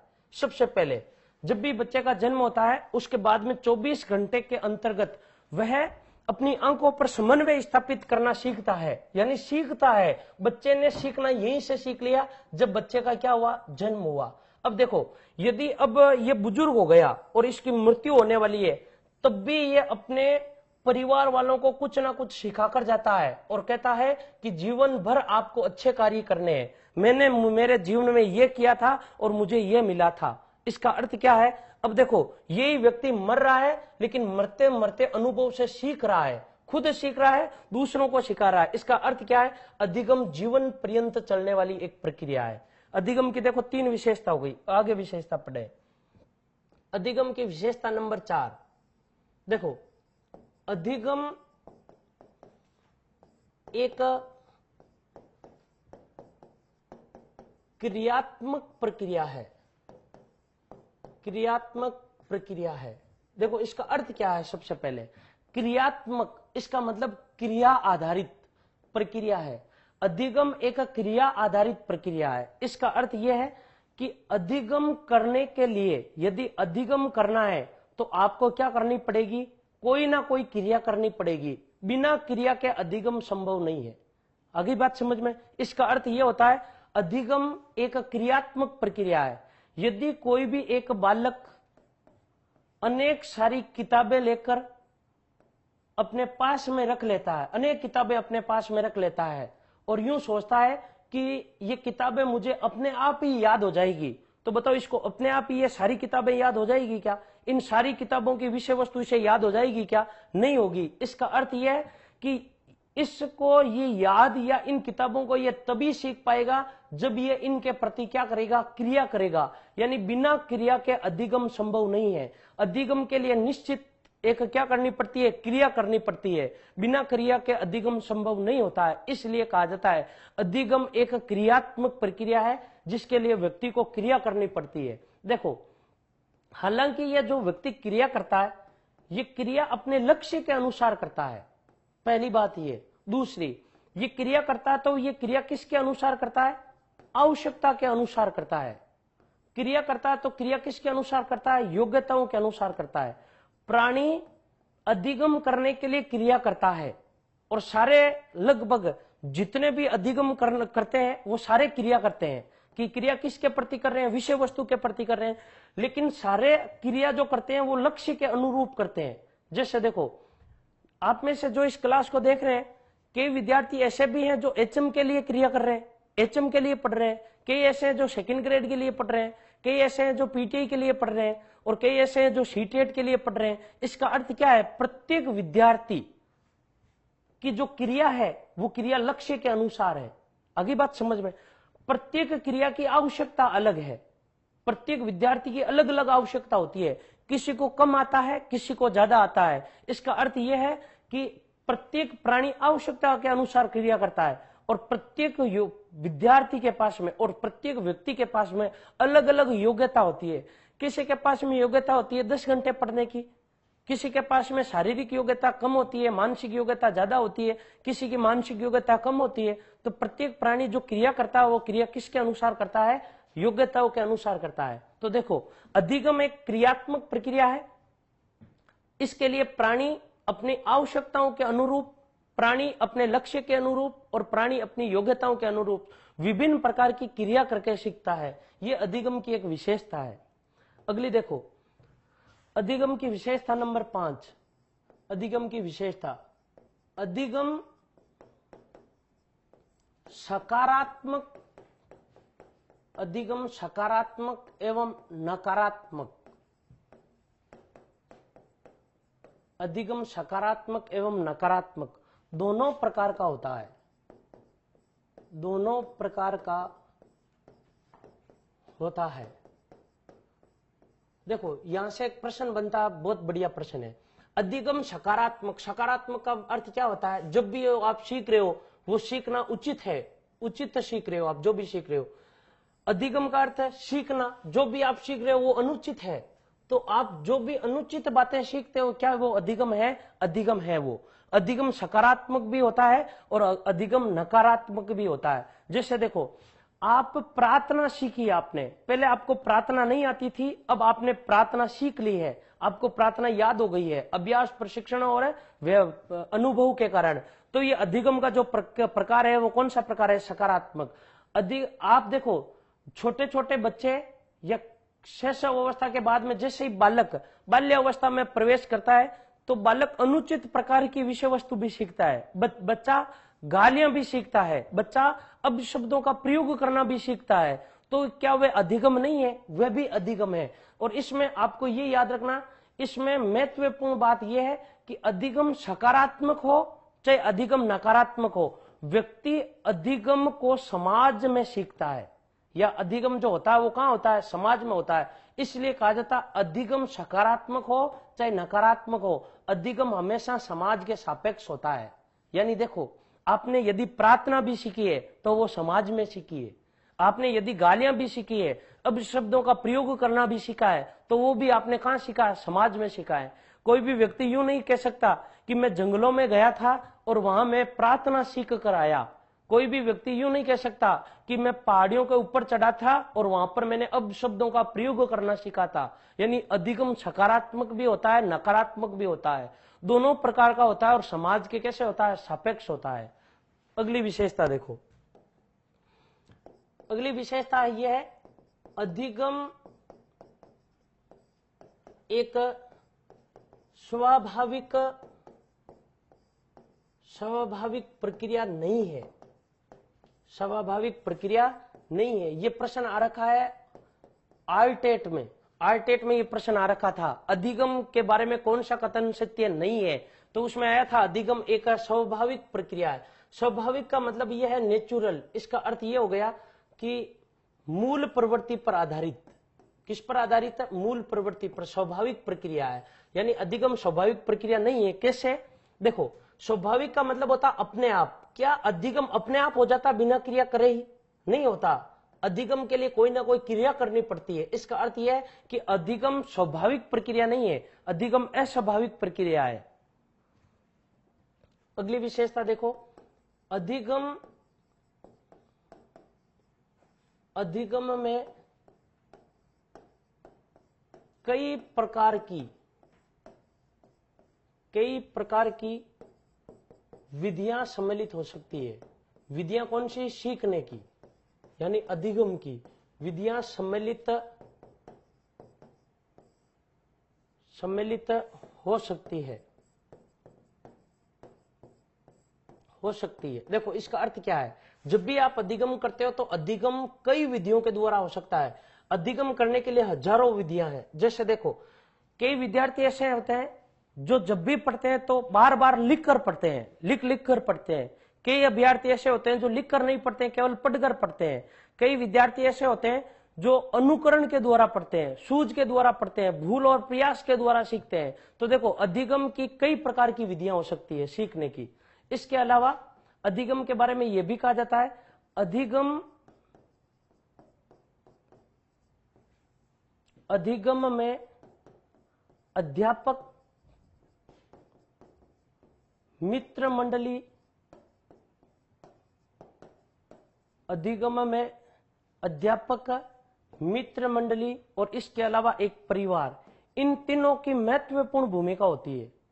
अधिगम में इन तीनों की महत्वपूर्ण भूमिका। जैसे देखो अध्यापक, यदि किसी भी व्यक्ति से यह पूछ लो कि वो व्यक्ति सफल है, उस व्यक्ति से सफलता का कारण पूछो तो वो सफलता का कारण इन तीनों में से एक को बताएगा। या तो कहेगा मेरी सफलता का कारण ये अध्यापक था, या ये बताएगा मेरी सफलता का कारण मेरा वो मित्र था, या मेरी सफलता का कारण मेरा परिवार है। इसका अर्थ क्या है? यदि कोई व्यक्ति अधिगम करता है तो अध्यापक, मित्र मंडली और परिवार, इन तीनों की महत्वपूर्ण भूमिका होती है। और यदि कोई व्यक्ति अधिगम नहीं कर पा रहा है तो इसका भी कारण इन तीनों में से एक होता है। मित्र मंडली भी होती है, कई बार विद्यार्थी मित्रों के कारण, मित्र मंडली के कारण अधिगम नहीं कर पाता है।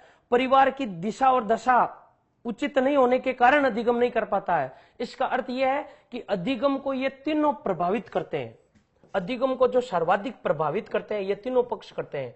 परिवार, यदि किसी व्यक्ति का परिवार बहुत अच्छा है तो इसका मतलब क्या? अधिगम अच्छा कर पाएगा। यदि किसी व्यक्ति की मित्र मंडली अच्छी है तो वो अधिगम अच्छा कर पाएगा। यदि किसी व्यक्ति की मित्र मंडली बुरी है, इसका अर्थ क्या है? वो अधिगम पर मित्र मंडली का प्रभाव पड़ेगा और अधिगम नहीं कर पाएगा। तीनों का प्रभाव पड़ता है अधिगम पर। अगली देखो, अधिगम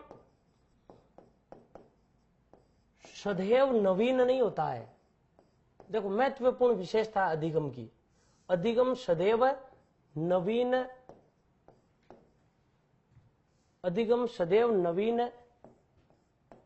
नहीं होता है। देखो इसका अर्थ क्या होता है?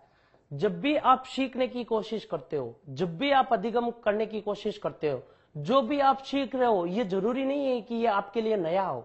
आपने मान लो सबसे पहले इस विषय वस्तु को, इस पुस्तक को पढ़ा और ये पुस्तक आपने पूरी याद कर ली, इसका मतलब इस पुस्तक का आपने क्या कर लिया? सीखना, अधिगम कर लिया। इसी पुस्तक को आप यदि 1 महीने बाद में वापस पढ़ रहे हो तो जो भी अब आप पढ़ रहे हो तो पढ़ाई कर रहे हो, इसका मतलब यह अधिगम कर रहे हो या नहीं कर रहे हो? अधिगम तो कर रहे हो, लेकिन क्या नहीं हो पा रहा है? नवीन अधिगम नहीं है। आपको ये याद रखना है। यानी देखो, आज मैं आपको अधिगम पढ़ा रहा हूं तो आपने क्या किया? अधिगम पढ़ा है, सीखा है कुछ ना कुछ। दूसरे दिन या कल मैं आकर वापस यही विषय वस्तु आपको पुनः पढ़ूं तो क्या आपने अधिगम नहीं किया? अधिगम तो किया है, लेकिन कल यही विषय वस्तु जब पुनः पढ़ूं तो जब आप पुनः पढ़ रहे हो तब वो आपके लिए नवीन नहीं है, आपके लिए वो पुराना है। तो इसका अर्थ यह है कि अधिगम पुराना भी हो सकता है और अधिगम नया भी हो सकता है, अर्थात अधिगम सदैव नवीन नहीं होता है। अगली विशेषता देखो, अधिगम व्यवहार में परिवर्तन की प्रक्रिया है। यह परिभाषा में से ही समझ में आ गई थी। जब भी आपके व्यवहार में परिवर्तन हो, इसका मतलब आपने क्या कर लिया है? अधिगम कर लिया है। लेकिन ये व्यवहार में परिवर्तन 3 तथ्यों पर आधारित होना चाहिए। पहला अभ्यास, दूसरा अनुभव और तीसरा प्रशिक्षण। इन तीनों के कारण यदि आपके व्यवहार में परिवर्तन हो रहा है तब वो अधिगम है, वरना वो अधिगम नहीं है। इसका अर्थ क्या है? अधिगम व्यवहार में परिवर्तन की एक क्या है? प्रक्रिया है। अगली विशेषता देखो, अधिगम से ही सर्वांगीण विकास संभव है। सर्वांगीण विकास संभव है या अधिगम से ही सर्वांगीण विकास होता है। यदि सर्वांगीण विकास करना चाहते हो तो इसके लिए सबसे अच्छा विकल्प क्या है? अधिगम है। अधिगम का अर्थ यह नहीं होता कि आप केवल किताबें पढ़ रहे हो, किताबों की जो विषय वस्तु पढ़ रहे हो वही अधिगम है। अधिगम का अर्थ सब कुछ होता है, चाहे वो आप ज्ञानात्मक पक्ष से पढ़ रहे हो, चाहे आप वो संज्ञानात्मक पक्ष से पढ़ रहे हो। किन्हीं भी पक्ष से पढ़ो वो अधिगम है, और किसी भी प्रकार से पढ़ो वो अधिगम ही कहलाता है।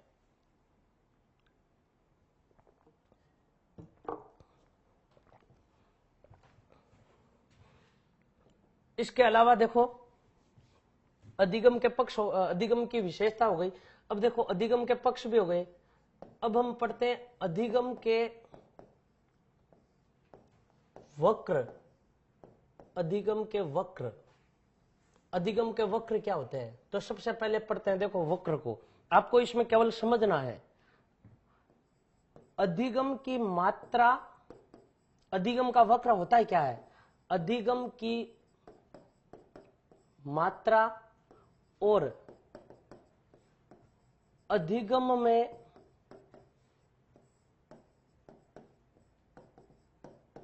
लगने वाले अधिगम की मात्रा, एक तो क्या हो गई अधिगम की मात्रा, यानी आपने कितना अधिगम किया कितना नहीं किया।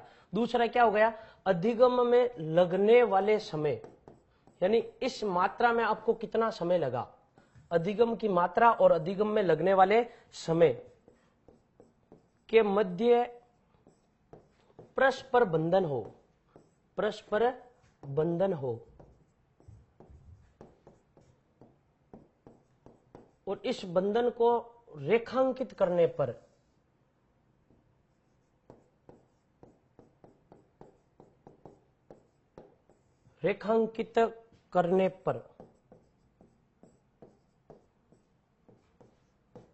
जो वक्र रेखा प्राप्त होती है, जो वक्र रेखा प्राप्त होती है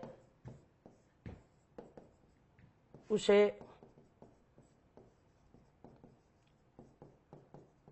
अधिगम का वक्र या अधिगम की वक्र रेखा कहते हैं, अधिगम का वक्र कहते हैं। तो देखो पहले इसको आपको समझना, अधिगम का वक्र है क्या। इसमें दो बातें हैं अधिगम के वक्र में, दो बातें याद रखो आप। एक तो है अधिगम की मात्रा, अधिगम की मात्रा, और दूसरा इसमें अधिगम में लगने वाला समय। देखो दोनों को, यदि आप कोई भी विषय वस्तु पढ़ रहे हो, यानी आप एक अध्याय पढ़ रहे हो, तो पहली बात है आप एक अध्याय पढ़ रहे हो या आपने 2 अध्याय पढ़ा है या आपने 3 अध्याय याद कर लिया है, कुल आपने कितने अध्याय याद किए। हो सकता है यूनिट, और इसमें हो सकता है आपके अधिगम की मात्रा में कुछ भी आ सकता है, अध्याय आ सकता है, यूनिट आ सकती है, पूरा का पूरा एक पुस्तक आ सकती है, बुक आ सकती है। यानी अधिगम की मात्रा, यानी आपने कुल कितने अध्याय पढ़े हैं। अधिगम में लगने वाला समय, यानी आपने मान लो 1 अध्याय पढ़ा है और अधिगम में लगने वाला समय कुल कितने घंटों में, 2 घंटों में। आगे बात समझ में, ये आपकी कहानी है कि आपने 1 घंटे में, यानी आपने 2 घंटे में अधिगम में लगने वाला समय और अधिगम की मात्रा, यानी 1 अध्याय आपने 2 घंटों में 1 अध्याय पढ़ा है।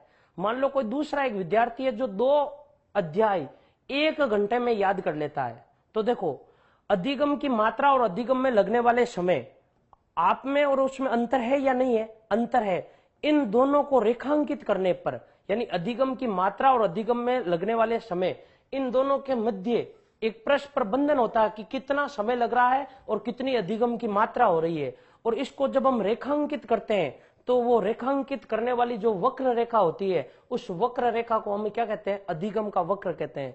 जैसे देखो ये वक्र होता है क्या, इस प्रकार का आपने रेखा गणित में क्लास 10th 9th 8th में आपने वक्र पढ़ा होगा। इस वक्र में इस प्रकार का ये 0 होता है, नीचे हमें समय लिया जाता है और इस प्रकार की आप वक्र रेखा बनाते हो। ये इस प्रकार का, जैसे ये यहां पर मिलान हुआ, ये यहां पर मिलान हुआ, ये क्या है, वक्र है। ये क्या है, वक्र रेखा। और ये क्या हो गई, ये तो हो गई वक्र रेखा, जो ये रेखा आई, और ये पूरा का पूरा क्या है, वक्र है। इसे हम बोलते हैं वक्र। तो देखो ऊपर हमेशा क्या लिया जाता, अधिगम की मात्रा, और नीचे हमेशा क्या लिया जाता, समय। इन दोनों के मध्य जब परस्पर बंधन हो तो इस परस्पर बंधन को क्या कहते हैं, अधिगम का वक्र कहते हैं। और ये बहुत अच्छा समझ में तब आएगा जब हम इस अधिगम के वक्र के प्रकार पढ़ेंगे। तो देखो अधिगम के वक्र के प्रकार पढ़ते हैं। अधिगम वक्र के कुल कितने, या अधिगम वक्र के कितने प्रकार होते हैं, 4 प्रकार होते हैं। जो पहला प्रकार होता है वो होता है सरल रेखीय अधिगम वक्र, सरल रेखीय अधिगम वक्र, सरल रेखीय अधिगम वक्र, या इसी को हम कहते हैं निष्पादन वक्र, परफॉर्मेंस निष्पादन वक्र, या इसी का तीसरा नाम एक और है निष्पादन वक्र, समान उपलब्धि वक्र, समान उपलब्धि वक्र। तो देखो अधिगम का एक वक्र है, अधिगम के जो वक्र होते हैं वो वक्र 4 होते हैं। उसमें से जो पहला वक्र है, इस पहले वक्र का नाम है सरल रेखीय, दूसरे का नाम है निष्पादन वक्र, सरल रेखीय, निष्पादन वक्र या समान उपलब्धि वक्र। ये तीनों एक ही नाम है। देखो ये वक्र होता कैसे है, ये इस प्रकार का हमने एक वक्र बनाया, ये इस प्रकार का वक्र बनाया, तो हमने यहां पर क्या लिया, 0। हमेशा ऊपर क्या आएगी, मात्रा, और ये मात्रा है कौन सी, अधिगम की मात्रा। ये जो मात्रा है वो किसकी मात्रा है, अधिगम की मात्रा। तो देखो अधिगम की मात्रा होती क्या है, आप कितना पढ़ रहे हो, आपने कितना पढ़ लिया, आपको कितना याद है, कितना मटेरियल आपने पढ़ लिया, कितना मटेरियल याद है। जैसे किसी को पूरा एक अध्याय याद है तो वो अधिगम की क्या हो गई, मात्रा हो गई। और नीचे हमेशा लिया जाता है समय, कि इस मात्रा को याद करने में आपको कुल कितना समय लगा, 1 घंटा लगा या 2 घंटा लगा। तो देखो ये यहां पर हम इनको विभाजित करते हैं। जैसे देखिए ये पॉइंट 1 लिया, 2 लिया, 3 लिया, 4 लिया, नीचे हमेशा समय आता है और ऊपर हमेशा अधिगम की मात्रा आती है। ये याद रखना आपने। अधिगम की मात्रा की हम कोई भी यूनिट ले सकते हैं, चाहे तो हम एक पेज ले सकते हैं, चाहे जैसे देखो ये 1, ये 2, ये हो गया 3, ये हो गया 4, यानी 1 पेज, 2 पेज, 3 पेज, 4 पेज। कितना पढ़ा हमने, 1 अध्याय, 2 अध्याय, 3 अध्याय, 4 अध्याय, 1 यूनिट, 2 यूनिट, इस प्रकार की अधिगम की मात्रा की कोई भी यूनिट ले सकते हैं। और नीचे हम समय की कोई भी यूनिट ले सकते हैं, चाहे तो हम 1 मिनट, 2 मिनट, और चाहे तो हम 1 घंटा, 2 घंटा, और चाहे तो हम 1 दिन, 2 दिन, कुछ भी ले सकते हैं। जैसे देखो इसके बारे में समझना, कौन सा वक्र है, सरल रेखीय वक्र, निष्पादन वक्र, समान उपलब्धि वक्र। यदि एक बालक 1 घंटे में, सुनना, यदि एक बालक 1 घंटे में 1 अध्याय याद कर लेता है तो ये यहां पर आएगा। घंटा कितना लग रहा है, 1 अध्याय 1, हमने नीचे घंटा लिया, नीचे ऊपर क्या लिया, अधिगम की मात्रा में अध्याय। और 2 घंटे में बालक 2 अध्याय याद कर लेता है, 3 घंटे में बालक 3 अध्याय याद कर लेता है, और 4 घंटे में बालक 4 अध्याय याद कर लेता है। आगे बात समझ में। तो देखो ये जो वक्र बिंदु है, ये वक्र बिंदु यहां पर मिलेगा, ये यहां पर वक्र बिंदु मिल रहा है। उसके बाद में इन वक्र बिंदुओं को मिलाना हमें इस प्रकार से, ये मिला दिया। आगे बात समझ में। ये जो वक्र है वो वक्र क्या कहलाता है, सरल रेखीय। इस वक्र को सरल रेखीय इसलिए कहा जाता है क्योंकि इस वक्र में जिस रेखा का निर्माण हो रहा है वो रेखा कैसी बन रही है, एकदम सरल रेखा बन रही है। इस कारण इसको हम क्या कहते हैं, सरल रेखीय वक्र कहते हैं। निष्पादन परफॉर्मेंस, तो आपने इसमें एक बात देखी होगी, जितना समय लग रहा है उतनी अधिगम की मात्रा हो रही है। यानी 1 घंटे में 1 अध्याय, 2 घंटे में 2 अध्याय, जितना समय लग रहा है उतनी अधिगम की मात्रा बराबर। इसलिए इसको क्या कहते हैं हम, निष्पादन वक्र कहते हैं। समान उपलब्धि, जितना हम कार्य करते हैं उतना आप हमें क्या मिलती है, उपलब्धि मिलती है। तो देखो अधिगम के जो 4 वक्र हैं उनमें से ये पहला वक्र था। इस वक्र की विशेषता यह है कि जितना अधिगम में समय लगता है उतनी अधिगम की मात्रा होती है। तो प्रत्येक वक्र में से 2 क्वेश्चन बनते हैं, कुल 4 वक्र है। पहला प्रश्न, यदि कोई बालक 4 घंटे में 4 अध्याय याद कर लेता है तो बताओ इससे संबंधित अधिगम का कौन सा वक्र प्राप्त होगा। तो हमें सबसे पहले यह देखना है कि 4 घंटे में 4 अध्याय, यानी जितना समय लग रहा है उतनी अधिगम की मात्रा प्राप्त हो रही है। तो क्या होगा, सरल रेखीय निष्पादन वक्र, या फिर इसी का नाम क्या होगा, समान उपलब्धि वक्र। दूसरा क्वेश्चन, उस वक्र का नाम बताइए जिसमें जितना अधिगम में समय लगता है उतनी अधिगम की मात्रा होती है। यानी जितना समय लग रहा है उतनी अधिगम की क्या हो रही है, मात्रा। उस वक्र का नाम, तो उस वक्र का नाम क्या होगा, सरल रेखीय निष्पादन वक्र या समान उपलब्धि वक्र। अगला हम पढ़ते हैं, देखो अधिगम का वक्र नंबर 2। वक्र नंबर जो 2 है उसका नाम है उन्नतोदर वक्र। उन्नतोदर वक्र, इसी वक्र का दूसरा नाम है बढ़ता हुआ वक्र। इसके अनेक नाम है, बढ़ता हुआ वक्र। इसी का तीसरा नाम है धनात्मक वक्र, इसे हम धनात्मक वक्र कहते हैं। देखो बढ़ता हुआ इसका मतलब धनात्मक, इसी को हम कहते हैं सकारात्मक वक्र। धनात्मक यानी सकारात्मक वक्र, अनेक नाम है और प्रत्येक नाम का अर्थ है, प्रत्येक नाम क्यों पड़ा है। देखो इस वक्र में क्या होता है, ये इस प्रकार का एक वक्र बनाया, ये इस प्रकार का वक्र, ये यहां पर 0 आएगा और नीचे हमेशा क्या आता है बताओ, समय आता है, और ऊपर हमेशा क्या आती है, अधिगम की मात्रा आती है इस प्रकार की। तो जैसे देखो इसको, ये यहां पर हमने मात्रा के रूप में क्या लिया, वही अध्याय लिए, 1 अध्याय, 2 अध्याय, 3 अध्याय, 4 अध्याय, और इस प्रकार का ये मान लो 5 अध्याय लिए। नीचे क्या लिया, समय, 1 घंटा, 2 घंटा, 3 घंटा, 4 और इस प्रकार का 5। यानी ये हमने लिया समय की यूनिट। किसकी यूनिट, समय की यूनिट। और ये यहां पर हमने लिया अधिगम की मात्रा, यानी 1 अध्याय, 2 अध्याय, 3 अध्याय, 4 और 5। अब देखो इस वक्र में क्या होता है, यदि कोई बालक, इस वक्र में होता है क्या है, यदि कोई बालक 1 घंटे में, यदि कोई बालक 1 घंटे में 1.5 अध्याय याद कर लेता है, तो इसकी देखो वक्र रेखा यही बनेगी। 1 घंटे में 1.5 अध्याय याद कर लेता है, तो ये अध्यायों की श्रेणी है, ये समय की श्रेणी है। तो देखो इसमें से कौन निकल कर क्या आ रहा है, समय जितना लग रहा है उसकी तुलना में अधिगम की मात्रा ज्यादा हो रही है। देखो 1 घंटा और 1.5 अध्याय, देखो 2 घंटे में 2.5 अध्याय याद कर लेता है। इसका अर्थ क्या है, समय कम लग रहा है और अधिगम की मात्रा ज्यादा हो रही है। यदि वही 3 घंटे में 4.5 अध्याय याद कर लेता है, और देखो अब इनको मिलाओ इस प्रकार से, ये इस प्रकार से, तो देखो इसमें निकल कर बात क्या आई, एक तो है अधिगम की मात्रा और दूसरा क्या है, अधिगम में लगने वाला समय। तो इसमें मात्रा तो क्या होती है, अधिक, समय की तुलना में अधिक, और समय क्या लगता है इसमें, कम। तो उस वक्र का नाम बताओ जिसमें समय कम लगता है और अधिगम की मात्रा अधिक होती है, उस वक्र का नाम क्या है, उन्नतोदर वक्र। ये जो वक्र रेखा है ये बढ़ती हुई है, धनात्मक है, सकारात्मक है। देखो सकारात्मक, बढ़ती हुई, धनात्मक, उन्नतोदर। उन्नतोदर इसके इसलिए कहते हैं ये उन्नतशील है, उत्तरोत्तर है, ऊपर की ओर बढ़ता हुआ है, इसलिए इसको क्या कहा जाता है, उन्नतोदर वक्र कहा जाता है। तो देखो ये अधिगम का दूसरा प्रकार, अधिगम का तीसरा प्रकार।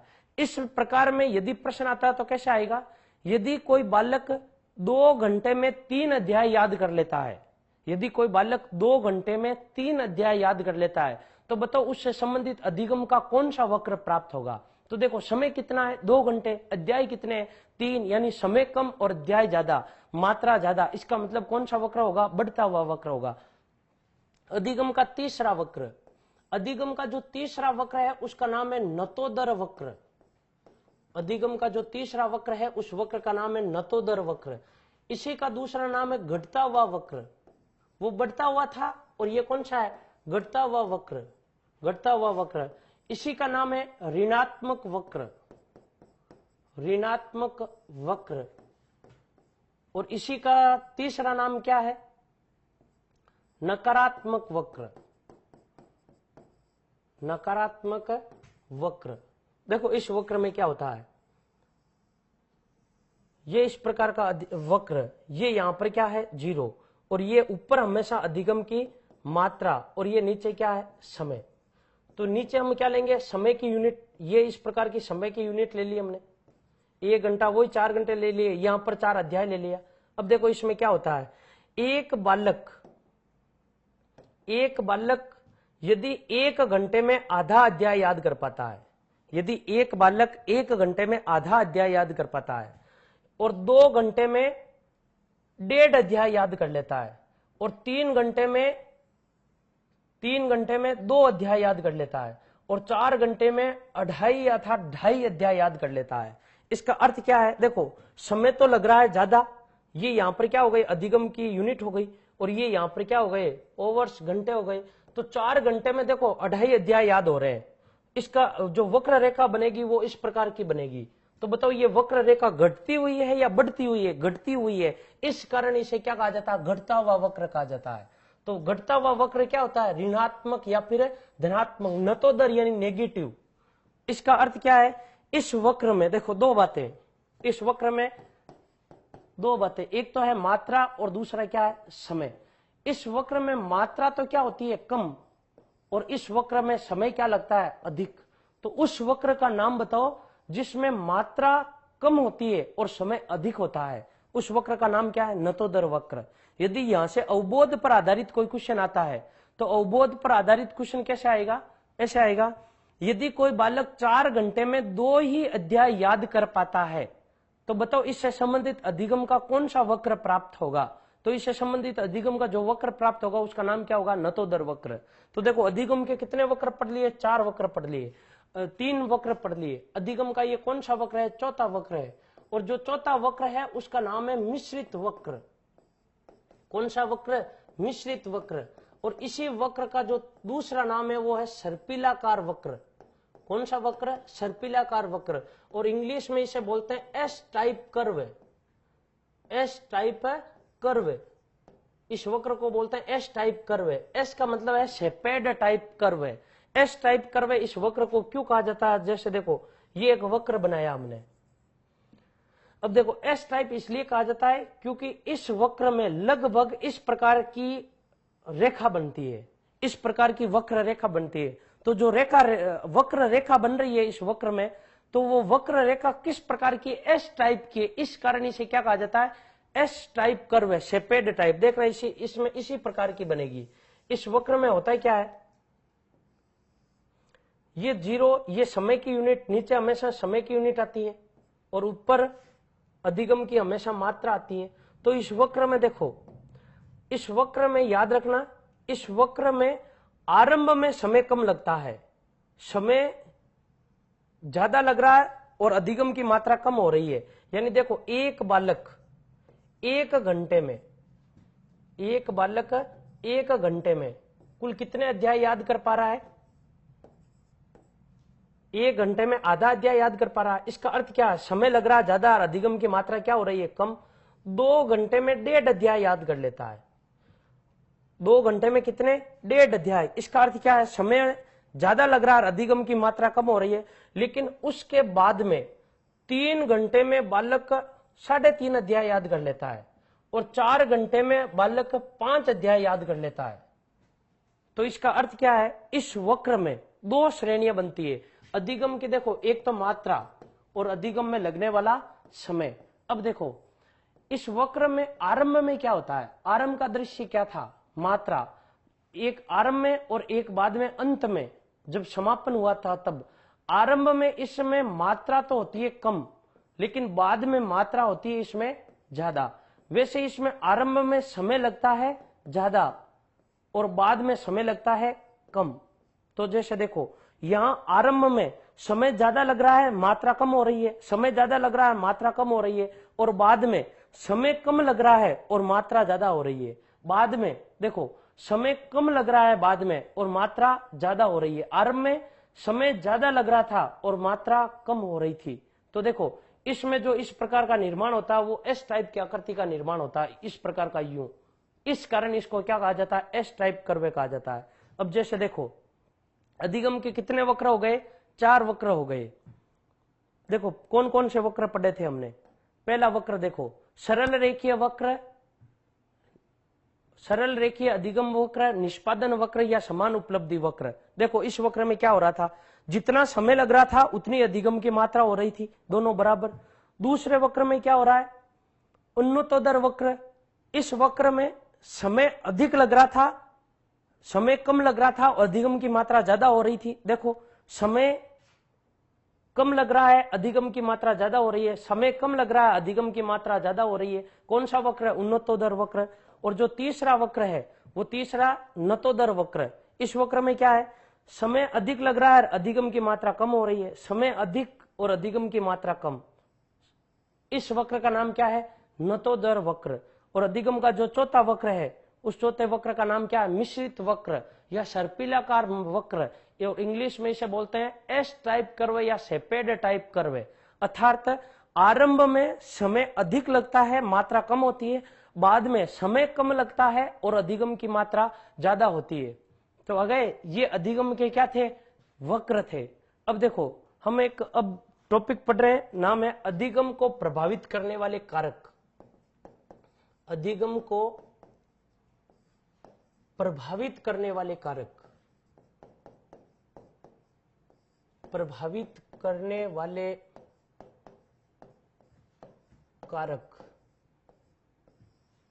तो देखो इसमें आपको देखो अधिगम और दूसरा क्या है? प्रभावित करने वाले कारक। तो इसमें आपको ये याद रखना है अधिगम, अधिगम देखो अधिगम में 2 कारक होते हैं। एक कारक वह जिनसे अधिगम की गति कम हो जाती है, अधिगम के वह कारक जिनसे अधिगम की गति कम हो जाती है, और दूसरे वे जिनसे अधिगम की गति ज्यादा हो जाती है।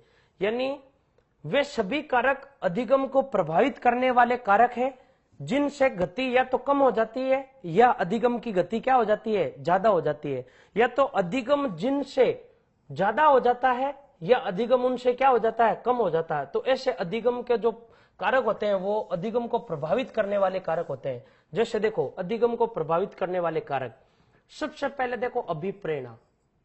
जब अभिप्रेरणा नहीं होती है इसका मतलब अधिगम की गति धीमी हो गई, और जब अभिप्रेरणा होती है इसका अर्थ क्या हो गया, अधिगम की गति ज्यादा हो गई है। तो अधिगम को प्रभावित करने वाला जो पहला कारक है वो क्या है, अभिप्रेरणा है। तो दोस्तों याद रखिएगा, अधिगम के लिए सबसे आवश्यक जो विषय वस्तु होती है वो क्या होती है, अभिप्रेरणा होती है।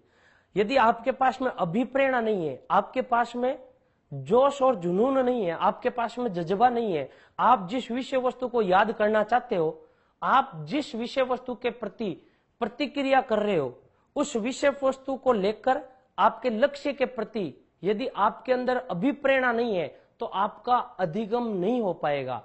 और उसी को लेकर यदि आपके अंदर अभिप्रेरणा है तो अधिगम की गति क्या होगी, ज्यादा होगी। तो देखो अधिगम को जो प्रभावित करता है वो प्रभावित कौन करता है, अभिप्रेरणा करता है। दूसरा कारण, अधिगम को प्रभावित कौन करता है, विषय वस्तु।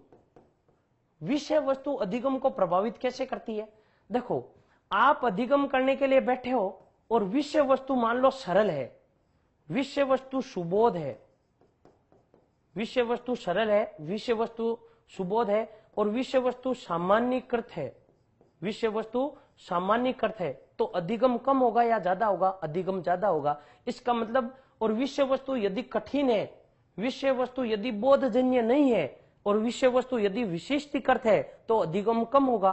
तो इसका अर्थ क्या है, अधिगम को प्रभावित कर कौन रही है, विषय वस्तु।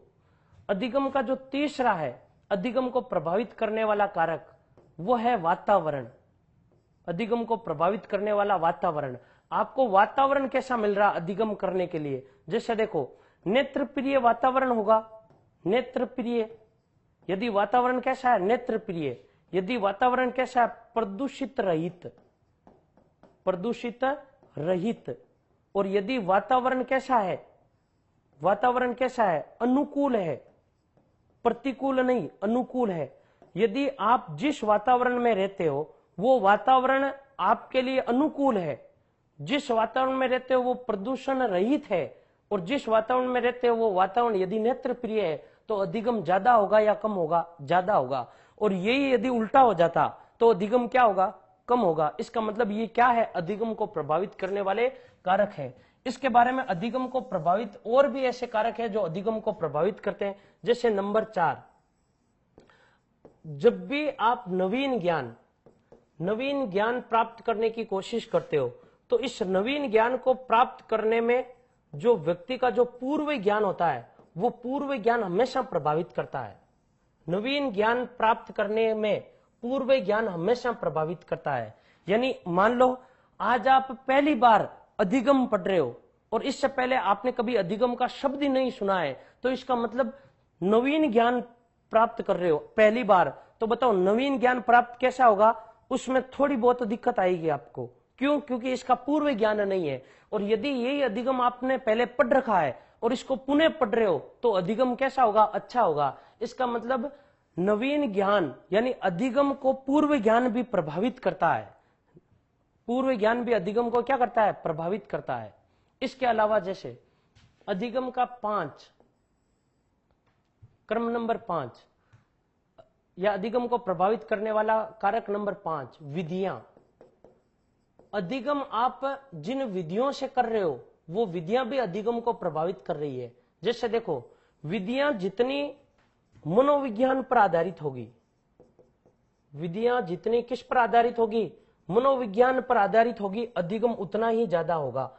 विधियां जितनी क्रिया पर आधारित होगी, क्रिया करने की कोशिश कर रहे हो तो अधिगम उतना ही क्या होगा, ज्यादा होगा। तो ये अधिगम के ऐसे अनेक कारक है जो अधिगम को प्रभावित करते हैं। इसके अलावा अधिगम को प्रभावित करने वाले कारकों में और भी है। जैसे अधिगम को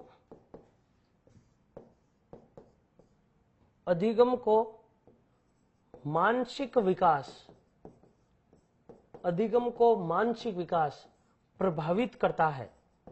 अधिगम को मानसिक विकास क्या करता है? प्रभावित करता है। इसका अर्थ यह है कि प्रत्येक व्यक्ति का मानसिक विकास अलग अलग होता है और अलग अलग रूप में होता है। यदि किसी व्यक्ति का मानसिक विकास अच्छा है तो मानसिक विकास अच्छा हो रखा है तो अधिगम उतना ही प्रभावित होगा, और यदि किसी का कम है तो अधिगम उतना ही प्रभावित होगा। अब देखिएगा, इसके अलावा कुछ महत्वपूर्ण बातें अधिगम से संबंधित। परिपक्वता, देखो आपको आरंभ में यह बताया था, परिपक्वता के कारण व्यवहार में आए परिवर्तन को अधिगम नहीं कहते हैं। पहली बात, परिपक्वता के कारण व्यवहार में जो भी परिवर्तन आता है, व्यवहार में जो भी परिवर्तन आता है, ये देखिएगा, ये भी परिपक्वता भी अधिगम को प्रभावित करने वाला कारक है। तो परिपक्वता के कारण व्यवहार में जो भी परिवर्तन आता है वो परिवर्तन अधिगम नहीं कहलाता है। ये बात सत्य है। क्यों? क्योंकि इसके कारण जो भी व्यवहार में परिवर्तन आता है वो अस्थायी आता है। लेकिन दूसरा याद रखिएगा, बिना परिपक्वता के कभी अधिगम नहीं होता है। इन दो बातों में अंतर है। बिना परिपक्वता के अधिगम नहीं होता, बिना परिपक्वता के अधिगम संभव नहीं है। अधिगम संभव नहीं है। इसका अर्थ यह है कि जैसे देखो, आप किसी छोटे बच्चे को बैठाओ, इस बच्चे की आयु कितनी? इस बच्चे की आयु मान लो 10 वर्ष है, और इसको आप तैयारी करवाओ आरएस की, और अभी से इसके हाथ में आरएस की किताबें दे दो और इसको कहो कि तुझे आरएस बनना है और इसके लिए ये किताबें पढ़। बताओ ये पढ़ पाएगा या नहीं पढ़ पाएगा? नहीं पढ़ पाएगा। क्यों? क्योंकि इसके पास में क्या नहीं है? परिपक्वता नहीं है। तो देखो यहां से निष्कर्ष क्या निकला? बिना परिपक्वता के अधिगम संभव नहीं है। अधिगम के लिए जरूरी क्या होता है? परिपक्वता। तो देखो मित्रों, अधिगम को प्रभावित कौन करता है? परिपक्वता। अधिगम को प्रभावित कौन करता है? परिपक्वता करती है। और जबकि परिपक्वता के कारण व्यवहार में आया परिवर्तन क्या नहीं कहलाता है? अधिगम नहीं कहलाता है। ये दोनों बातें याद रखना आप। इसके अलावा जैसे देखो, एक होती है प्रतिक्रिया, एक क्या होती है? प्रतिक्रिया। दूसरी एक होती है सहज क्रिया, सहज क्रिया। और तीसरी होती है अनुक्रिया, अनुक्रिया। ये तीनों शब्द अलग अलग है। अनुक्रिया अलग है, सहज क्रिया अलग है और प्रतिक्रिया अलग है। इन तीनों में अंतर क्या है? जैसे देखो, क्रिया के प्रति की गई क्रिया क्या कहलाती है? प्रतिक्रिया कहलाती है। क्रिया के प्रति की गई क्रिया क्या कहलाती है? प्रतिक्रिया कहलाती है। जैसे देखो, ये एक बालक है और ये बालक सो रहा है, चारपाई पर आराम से सो रहा है एक रूम, एक कमरे के अंदर, और अचानक इस कमरे में मान लो लाइट जली, तो इसके सामने क्या हुई? क्रिया। और लाइट जलते ही इसने अपने आंखें खोल दी, तो इधर से भी क्या हुई? क्रिया। तो ये क्या कहलाई? प्रतिक्रिया कहलाई। क्रिया के बदले की जाने वाली क्रिया क्या कहलाती है? प्रतिक्रिया। दूसरी होती है एक सहज क्रिया। वह क्रिया जो जन्मजात हो उसे हम क्या कहते हैं? सहज क्रिया कहते हैं। जैसे देखो, प्याज को काटते समय आंखों में आंसू आना, बताओ किस प्रकार की क्रिया? सहज क्रिया है। इसी प्रकार से एक होती है अनुक्रिया। जो जन्मजात क्रिया होती है सहज क्रिया होती है, और सहज क्रिया जिस पर आधारित होती है वो होती है मूल प्रवृत्ति, यानी जन्मजात प्रवृत्ति। अनुक्रिया, अनुक्रिया का अर्थ यह होता है कि आप पढ़ने के लिए, आप जब भी पढ़ाई करते हो, यानी आप जब भी अधिगम करते हो, तो अधिगम यानी विषय वस्तु, विषय वस्तु, इस विषय वस्तु के प्रति जो आप क्रिया करते हो, जो क्रिया आप अधिगम के लिए करते हो, वो क्रिया क्या कहलाती है? अनुक्रिया कहलाती है। आगे बात समझ में?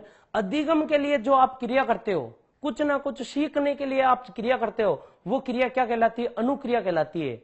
तो देखो, अधिगम को प्रभावित करने वाली एक अनुक्रिया भी होती है कि प्रत्येक प्राणी सीखने के लिए किस प्रकार की अनुक्रिया कर रहा है, या किस प्रकार की अनुक्रिया हो रही है किस विषय वस्तु के प्रति।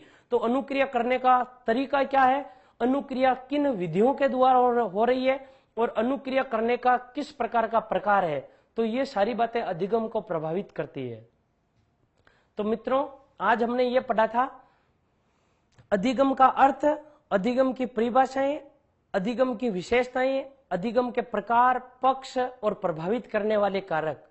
अब हम आज इतना ही पढ़ेंगे, और बाद में बाकी क्लास या अधिगम का जो नेक्स्ट टॉपिक है भाग 2, इसको हम आगे पढ़ेंगे अगली क्लास में।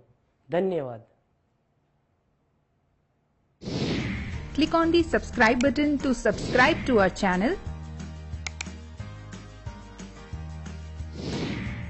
Press the bell icon on the YouTube app and never miss another update. Download Utkarsh Classes Jodhpur app from the Play Store for more PDF materials, online classroom programs and attractive combos.